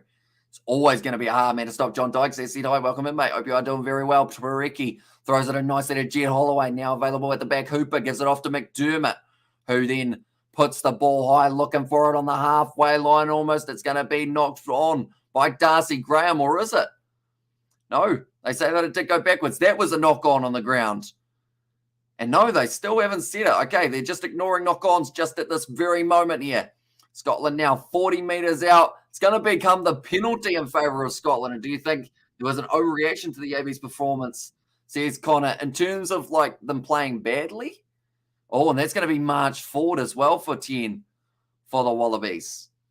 And can you believe the match with Japan and the All Blacks, says John Dykes. I thought Japan played absolutely tremendously in that game and deserved to get themselves the win, but they just weren't quite able to. It was their best performance I think I've ever seen them play up against the All Blacks. And I think my comment on the live stream was it's the best performance I've seen from Japan in a game that they've lost. Because, of course, when they win the games, there's a great performance. But, yeah, the best performance in a game that they ended up losing. That one's a big kick downfield. 5 meters out from the line. Now Scotland will have themselves another rolling maul opportunity. And I wanted Japan to win, says John Dykes. I think a majority of people did. And also, hey, John Dykes is back at Tom Robinson and Akira Ioane. Kira destroyed Robinson, says Nate. And there as well. Now, going to be thrown in nicely. Taken at the back for Grant Gilchrist. And it marches forward now for Scotland. They are getting close to the line now. Only 5 meters out, looking to get themselves another try, but they couldn't get it out of the rolling maul, and the Wallabies now get themselves the scrum feed. And also Gareth is back, and hi Gareth. And there's very nicely done. That time Caedron Neville got himself over the ball.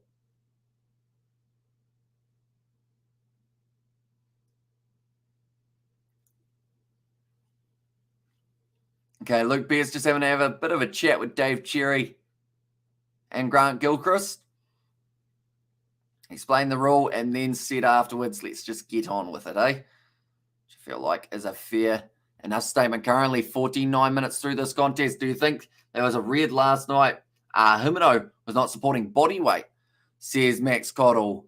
I mean, it's an interesting one, of course, because the way the law book's written is if you hit him in the head and it's direct contact and there's force, they have to give it as a red. I probably would have given it as a yellow rather than a red. And how's everyone doing? Says Gareth, we are doing very well, mate.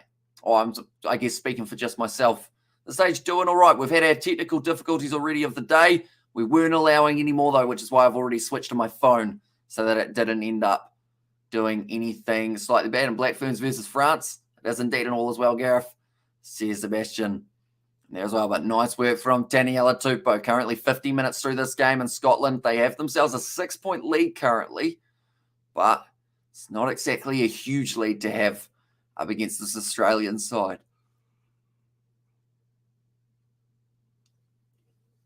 Bernard Foley finds the touchline. Now from 30 metres out, it is going to be the line-out throw. A big push in the front row. And Taniela Tupou, I believe, was working hard against Pierre Shurman. It's stolen there by Scotland, though, and they will be able to get it 22 metres out from the Australian line. Gilchrist goes back across to Kinghorn. Good hands from Tuipulotu. Now one more out into the hands of Ollie Smith. Man who did score himself a try a bit earlier on in the game, almost wrestled into touch. Counter ruck there from the Wallabies. Andrew Callaway, I think he knocked the ball on it. It's going to be the penalty for offside. And going for the Black Ferns. Going to be Black Ferns versus England, says Max in there. And also we have got there, how do you think about the red for Brody, says John Dykes. Like I said, I would have given it as a yellow probably, but with the way the law book's written, I can understand why they gave it as a red as well. And yes, let's go Flying Scotsman, says Simp. Okay, Andrew Callaway just having a bit of a chat with one of the officials. He's got to be careful here because a lot of the Australians are complaining to the referees, and I think the referees are starting to get sick of it, and they might start marching them forward 10 if they continue with that kind of antic.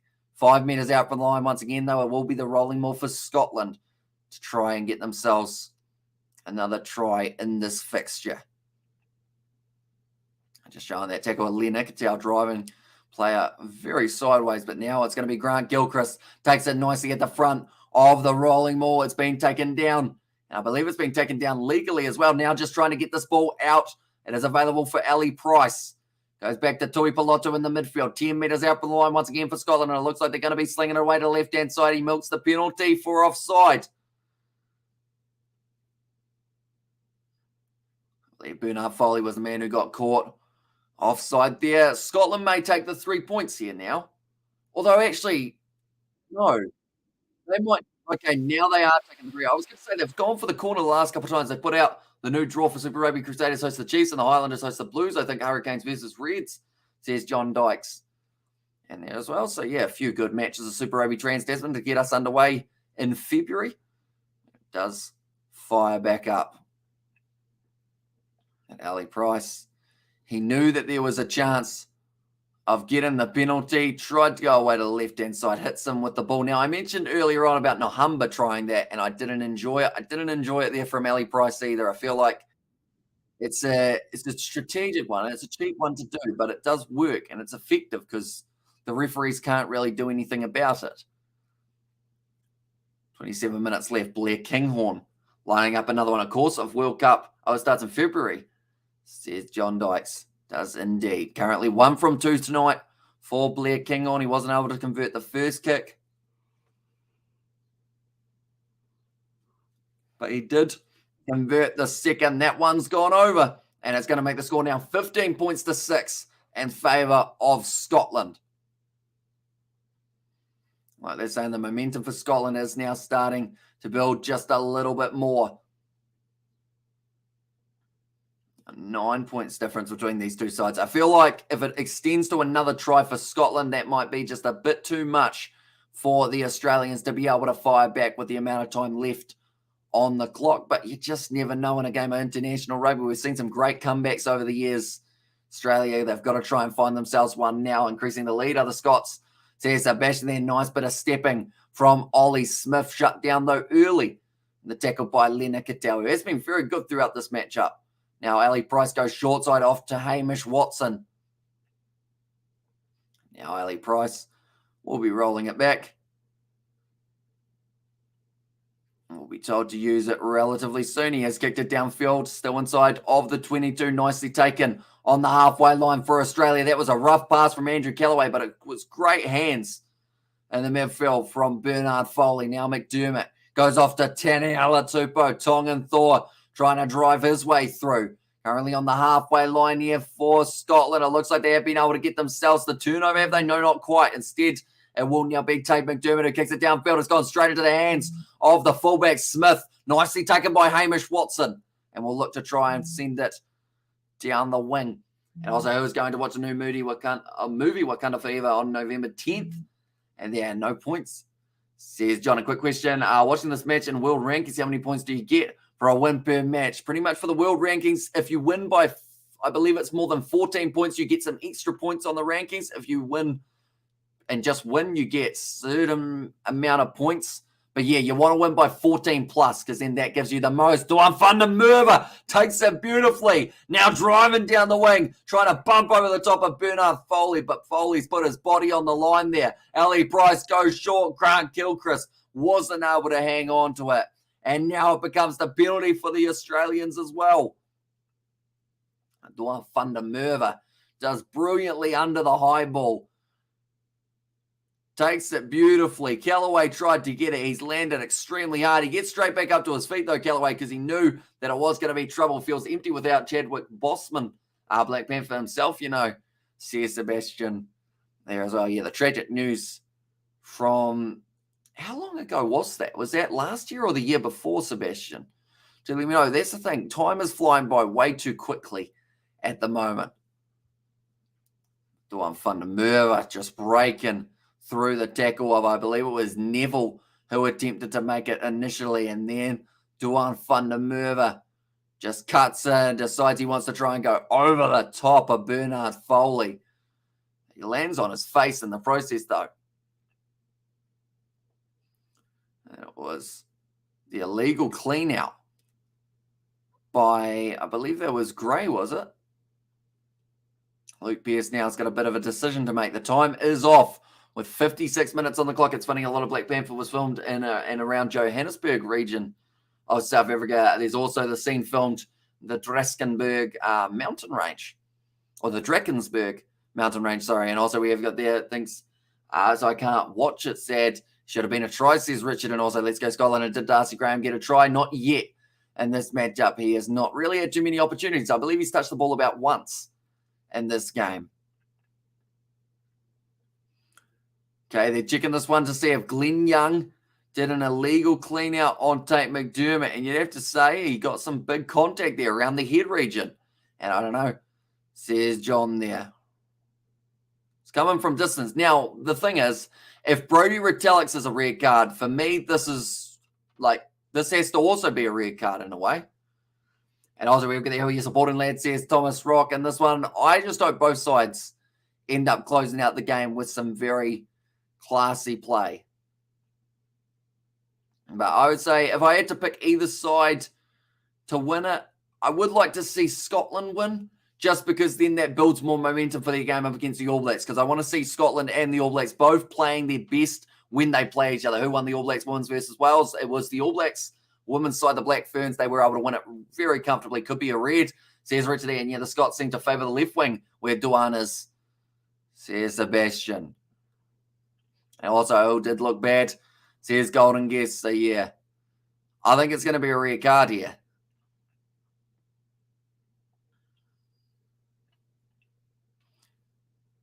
Come from a distance, make contact with the head.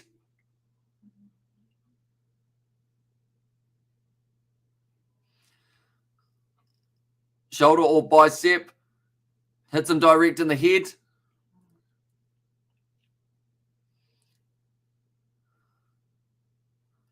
Oh, this is going to be a big call from Luke Pearce. So Luke Pearce is saying because it was the bicep and not the shoulder, he feels it's going to be a yellow rather than a red. And I think the touch judge wants to correct him.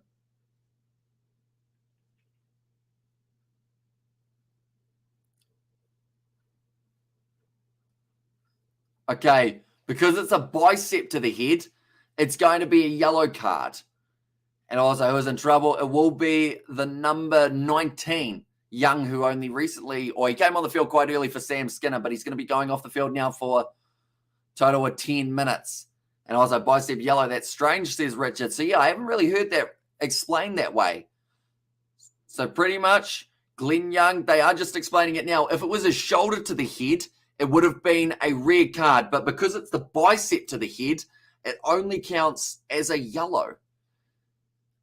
Interesting. And I think the Australian commentators are now just saying it's a red card.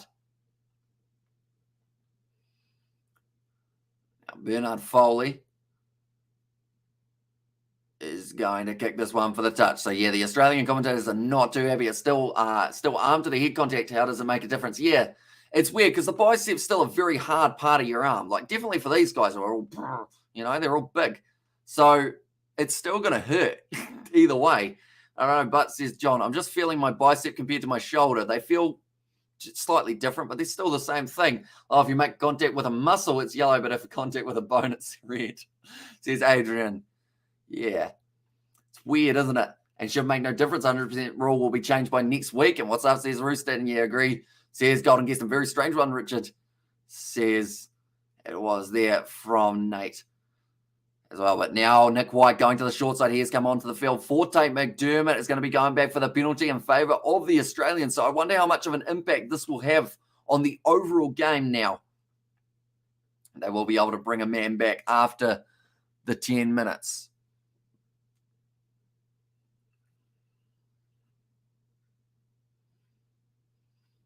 Okay, so the Australian commentator has just said that he can guarantee you he's getting suspended for at least 4 weeks or so. And Aussie commentator always complaining, picking on the French refs versus the All Blacks, says Nate.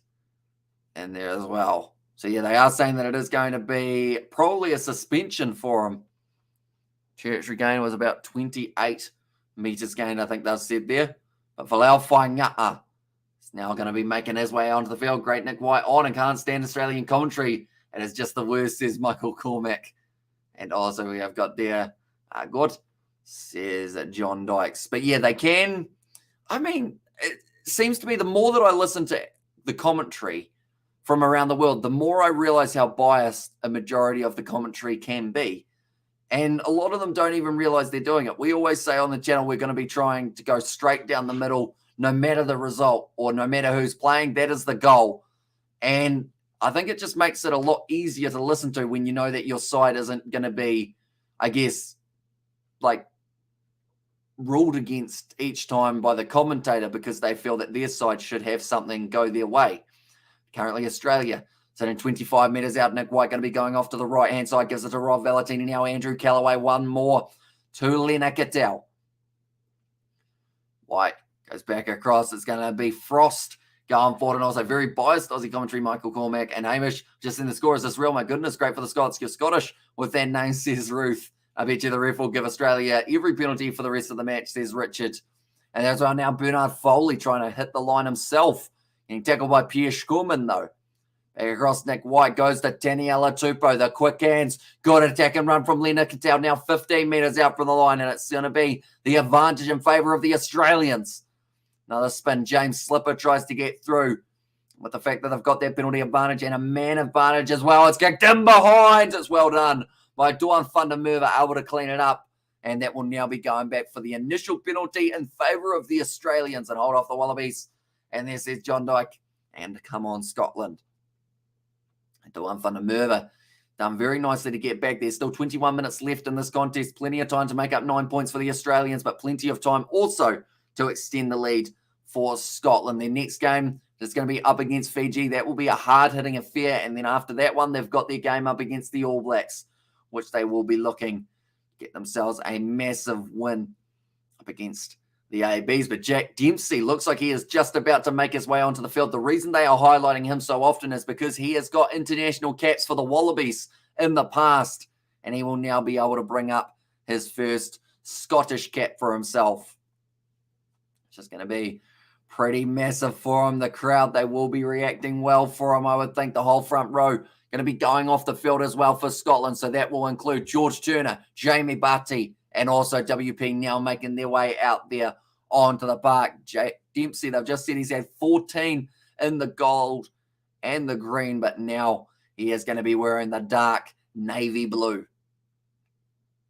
So Dave Cherry, Skurman, Fagerson, and also I believe the other change that they made would have been, I think it was Jamie Ritchie, possibly, and also no Hamish.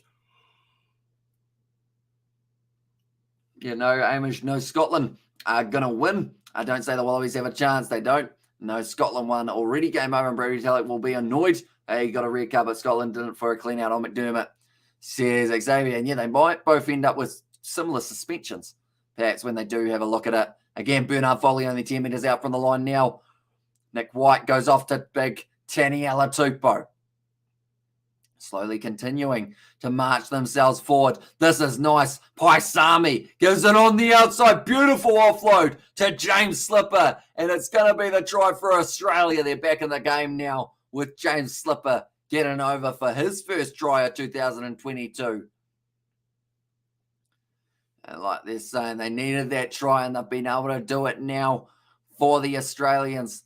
They went off to the left-hand side. They found Taniela Tupou, one of the props. Then they went left. They went right. And then Paisami gave it off. Nice short ball from Nick Frost into the hands of James Slipper. About time, says Michael. Their bad decision for Scotland. 4 changes this game has changed in Aussie's favour. And also we have got their nose, says John.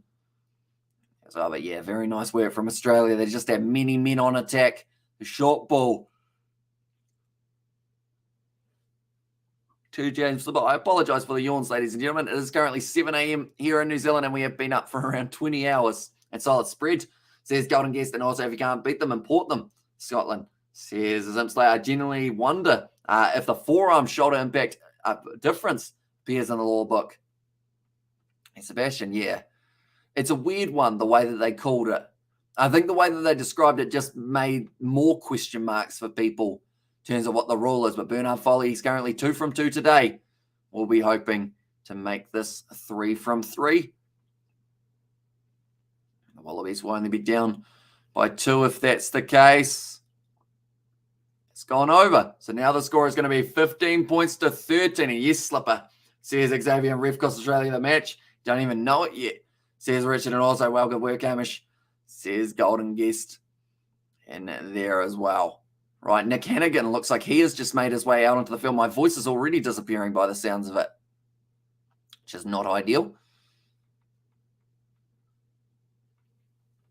17 and a half minutes left on the clock. Hannigan. He's been away for a long time. Like they've said, the knee injury has kept him out, but now gets to return to the Wallabies camp and will be hoping to have himself a decent enough impact. Now it's going to be a nice run forward from Leonard Cattell. He's actually taken quite a few of the kickoffs for the Wallabies, and it looks like Nick White now will be firing it back into the pocket to Bernard Foley. We'll be looking for touch. What's happening? What's happening with Rugby League World Cup? And this is Xavier Brown. I assume you're talking about the game that is currently taking place, Xavier. And if it was Fiji who had themselves quite a nice lead, slip and slide there at the back for Tom Banks. That is a big mistake because that pretty much becomes a 50-22 now. Drink some honey and hot water with lemon will do wonders for your throat, says Adrian there.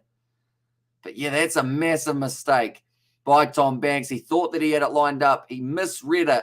Ended up getting that one off the fingertips. It goes into touch, and it's a 50-22 for Blair Kinghorn. He will take them any way he can get them at the moment, as now Scotland, the crowd are getting behind them. They know how important that little moment in the game may be. So 16 minutes left. It's going to be a line-out throw for George Turner. Goes into the middle. Now, that pass was a bit shaky from Scotland, but nice run forward now from Mark Bennett, man whose name we haven't really said too much throughout this matchup. The first 64 minutes or so now going off to the side. It's going to be Barty. Got a whole set of the All Blacks card and got $10 voucher for Weet-Bix from Sanitarium, says Max Cottle there in the chat. Now back across to the left-hand side. Kinghorn, inside ball. Nice work there, giving it off to Darcy Graham. Almost a turnover there, but not quite. Scotland now, the wide cut-out pass. It's gone over the edge of Jamie Ritchie. Couldn't quite find the hands of the skipper, and now it will be the line-out throw in favour of the Australians. We've actually seen a lot of Australian and Scottish line-outs and scrums throughout this matchup. More than usual, anyway.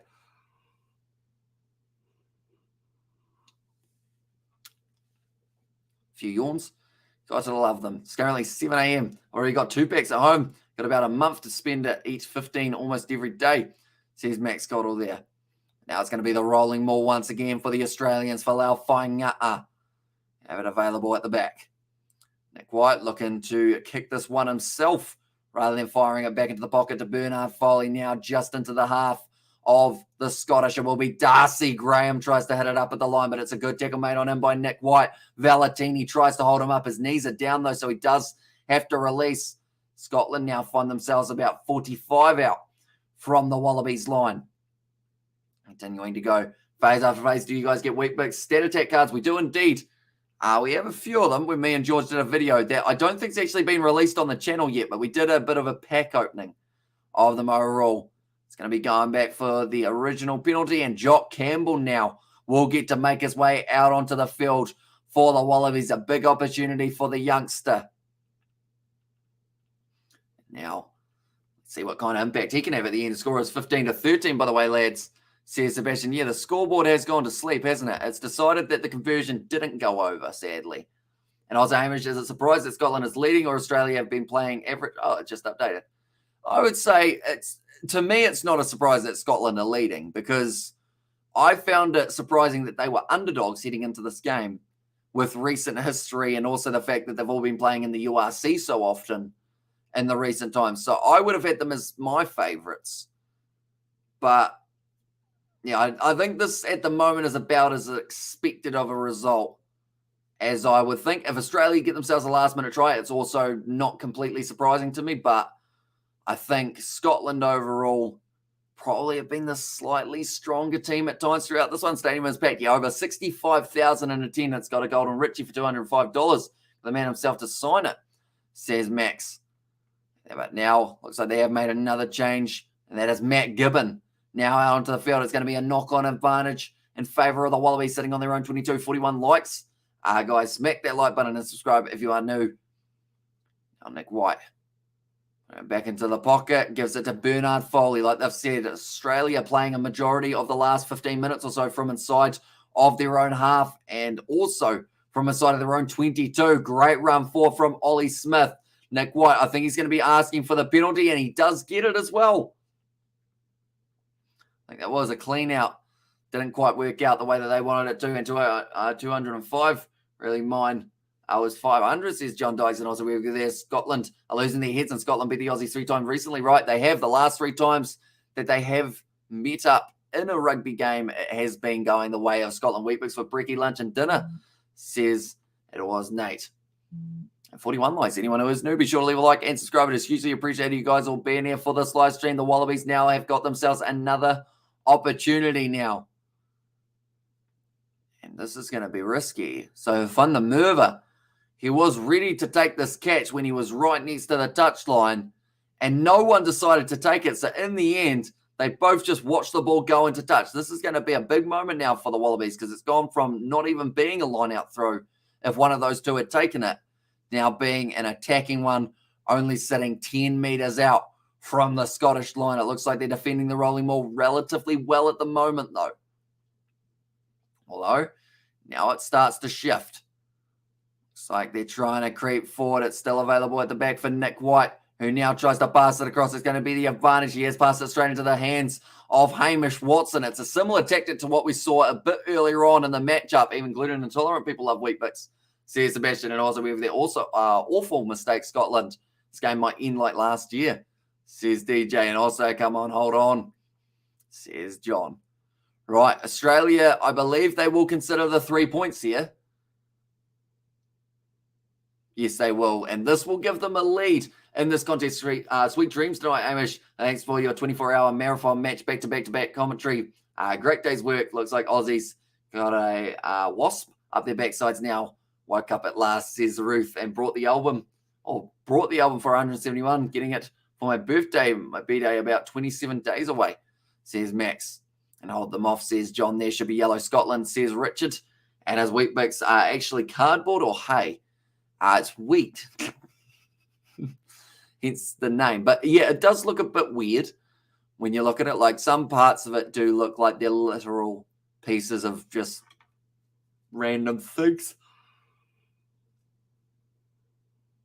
That is a big yawn. I'm going to have to try my best not to fall asleep in the shower when I have my shower after finishing the live stream, but still 10 minutes left. Come on, the Wallabies, says Thundeli there. And also, Wheat, says Nate. And you should listen to that Sweet Dreams, says John Dykes. And what's the real time? Currently, it is sitting at 70 minutes through. The kick to come for the Wallabies, Bernard Foley. He's been perfect with the kicking tee today, and that will continue.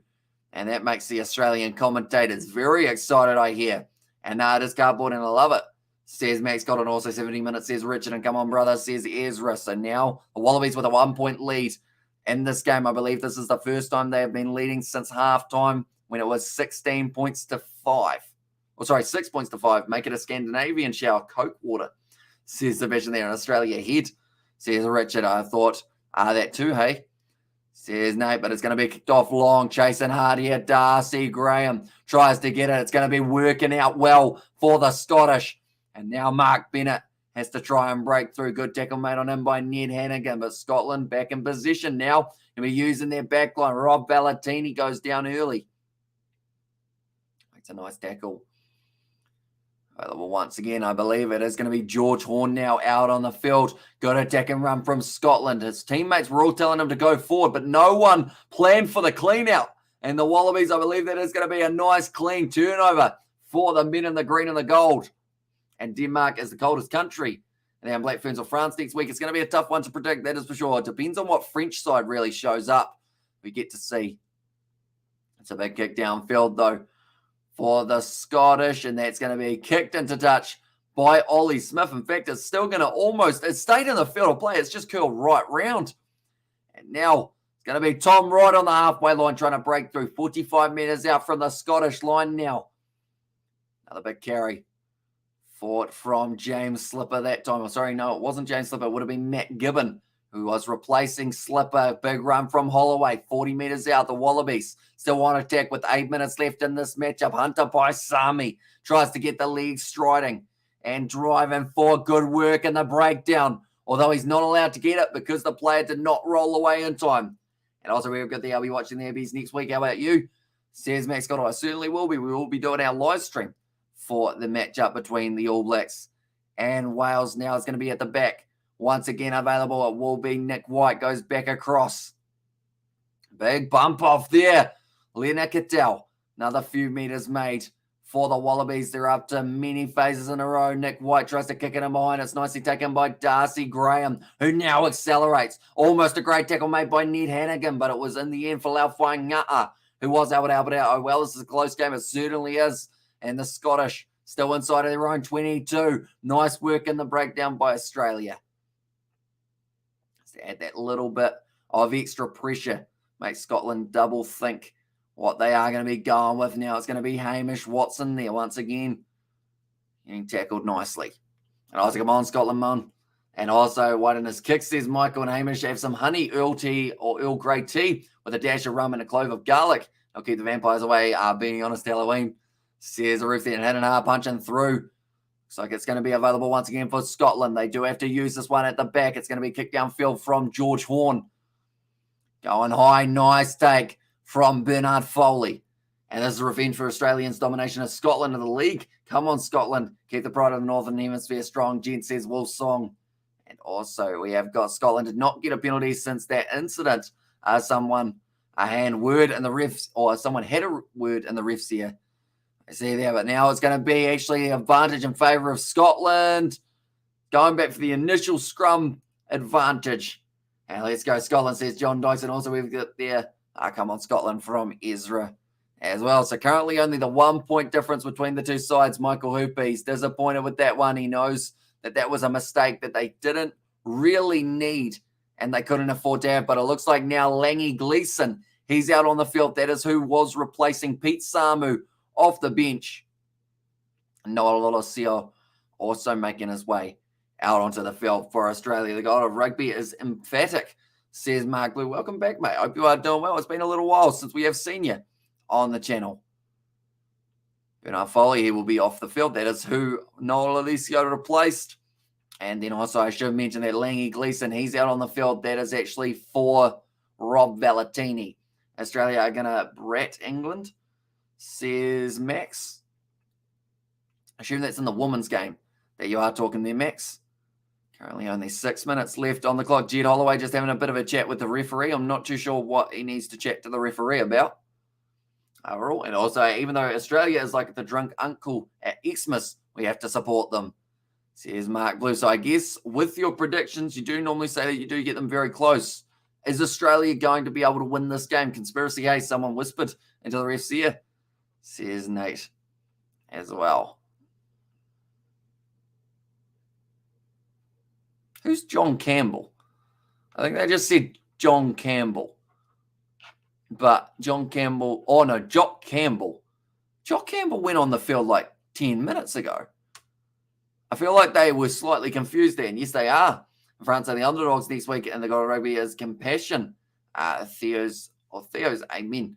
Go Scotland. Nick White, Ballerina Supreme, says Ruth. And now it's going to be the penalty in favour of Scotland. Kinghorn will be able to get this one down the field by another 30 or so metres. But he needs to make sure it goes out. That is the first step for Kinghorn here. And Australia to win, says Jalal Khan. Yeah, currently that close that either side has the potential of being able to get the victory, but both sides want this win to try and build momentum. At the time, 75 minutes, or is that not right? Yep, we are at 75 minutes at the moment, so 5 minutes left on the clock between these two sides. George Turner about to throw this ball in. But yeah, the thing is, Scotland, their next game's up against Fiji. Australia, their next game's up against France. So both want to be able to get themselves a big win heading into that next game, build that momentum up, and I'm going to send Nick White some body armour for his mustache, says Wolf Song, and that's my uncle. Where is he? Jock Campbell, says it was Max Cottle there. He's currently out on the wing for this matchup. Jock Campbell, he did get replaced, or he did replace. Oh, he's back. Now Turner once again throws it, and almost stolen by Nick Frost, but Scotland just managed to hang on to the ball. Now looping around. Kinghorn goes one more after Mark Bennett. I believe it was, or in fact, it was actually Damien Hoyland, man, who was recently added back out onto the field. Now 4 minutes left in this contest. Is going to be back across. Kicked in behind. Interesting tactic, but it's going to sit up perfectly for the Wallabies. And now they will be able to return fire with was Tom Wright, now taken inside of their 22. Kinghorn decides to run it here. He's got Duan Thundermerva on his outside. It's going to be slapped down by Hunter Paisami, so I believe that will be the advantage. Now Duan Thundermerva trying to get himself back across. Like they're saying, it could be a card, but it looks like it's just going to be a knock-on. The prediction machine finally crashed after the Japan and All Blacks game that Ulster by a point against Munster, says Fintan O'Mara. And also we have got it's Australia's match to lose now. Luke, I won't need to pack his suitcase for France, that's for sure. And Scottish Hearts are in their throats, very edge of the seat stuff, says Ruth. And also we have got Scotland can win this, says DJ. They certainly can. They are that close in this game with only 3 minutes left. Could be anyone's. Okay. They're saying that because Hunter Paisami had a second crack at the ball, he might have saved himself from a yellow, but I think he's still going to end up with the yellow card here. Never in a realistic position to regather. I think it's going to be a yellow card against Hunter Paisami. And now they are going to be playing with only 14 men on the field for the last 3 minutes of this one. Now the Wallabies, this is the opportunity for Scotland to open the door and try and secure themselves a big win.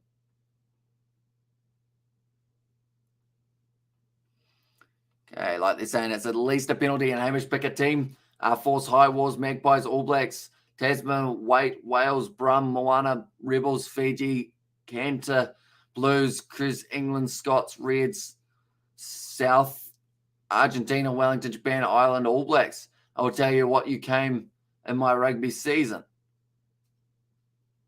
I'll go with weight. Don't know what weight is, but we'll go with weight. Okay, it's not a yellow card. It's just going to be the penalty. And only takes one penalty. Come on, gents. Lots of support from your English neighbour, says Wolf Song there.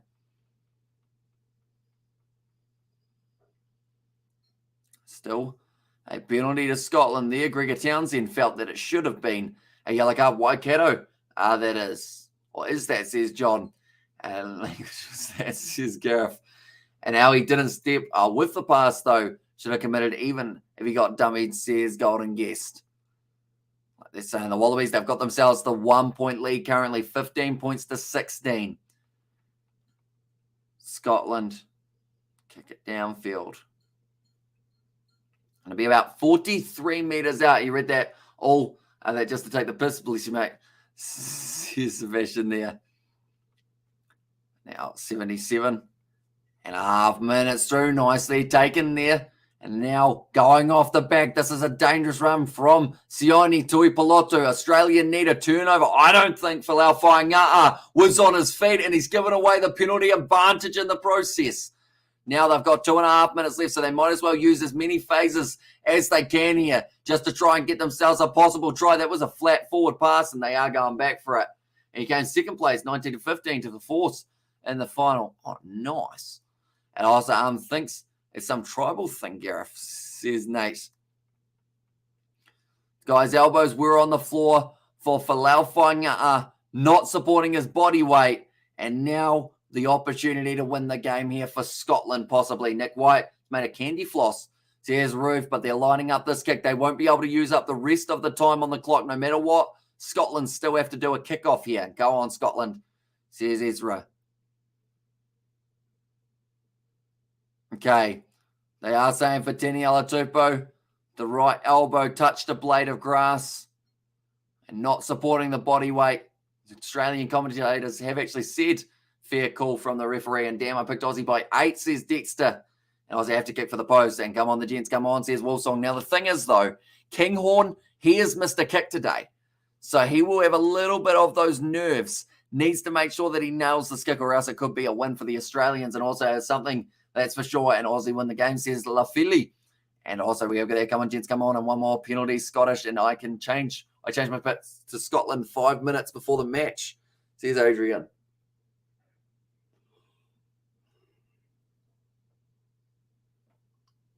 That was a long yawn.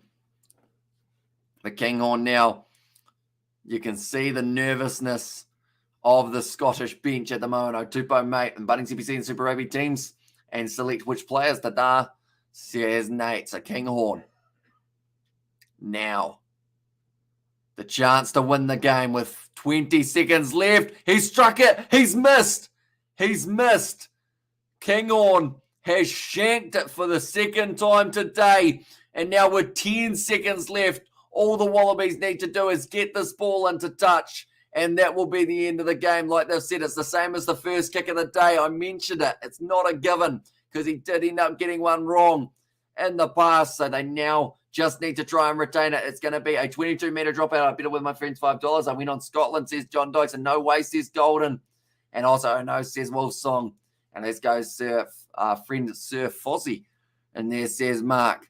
Right, they cannot kick this one directly in touch. They cannot afford to give away a penalty. He drills it low. Nick White has nailed that kick, and that will be the end of the game. The Aussies have been able to win it 16 points to 15 over the Scottish. Japan, so sad. Bye-bye, says Finton, and I wouldn't, you have booted it out. Why'd they go for the goal? How far out was he? It was a kickable 3. It's probably about maybe 35 metres out. He had kicked them from further in the game, but he also just shanked one earlier on, which I thought could have been similar. In 5 minutes of nail-biting, chest-beating go. And then as an Aussie, I'm unimpressed with his performance. Not good enough. Should have destroyed them, says Cole Jones. And also we have got the Oz, says Mark. And close game, well done to both teams. And I don't want to jinx this, but I was going to say it's going high and curving, says Golden Guest. And even now Scotland, says John Dykes there. And the chat as well. An unlucky Kinghorn then. And that was the Munster score, but they lost, Munster did. Says Totally Lemon, and also Dramatic End. Good game, says Golden Guest, and thank you for your time. Enjoy your sleep, says Adrian. So, yeah, the next live streams that we are going to be doing, they will be tomorrow on the channel, or in fact, later on today, I believe. Not impressed as well as an Aussie, says the Big V8 show. And England ref cost Scotland the match, says Richard. Outcome. What would you say was the one that you think did cost them? I assume you're saying the deliberate knockdown, that was a penalty anyway? But then there was also, I mean, you could argue with the fact that we did see Scotland avoid a red card. That should have been a red card offence, you know? And such a joke, says Jamie Bruce.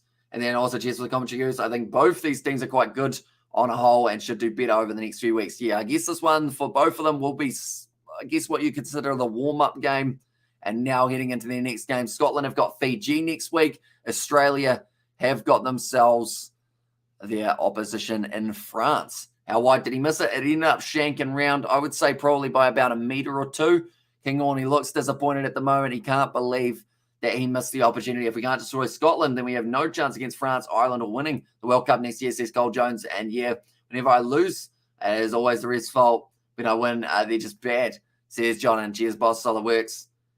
And there as well, says Nate. But nonetheless, thank you all very much for tuning in. We will have a video coming out at 7 p.m. New Zealand time in about 12 hours, and that will be the matchup of me and George playing Rugby League Live for Samoa versus France. Anyone who does enjoy a bit of gaming, be sure to check out that one as well. Good finish, 1W for the Southern Hemisphere, says Rugby Itch, and also cheers for the commentary game. Outstanding job.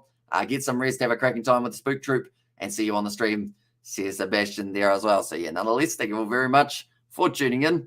We'll see you all for the next one.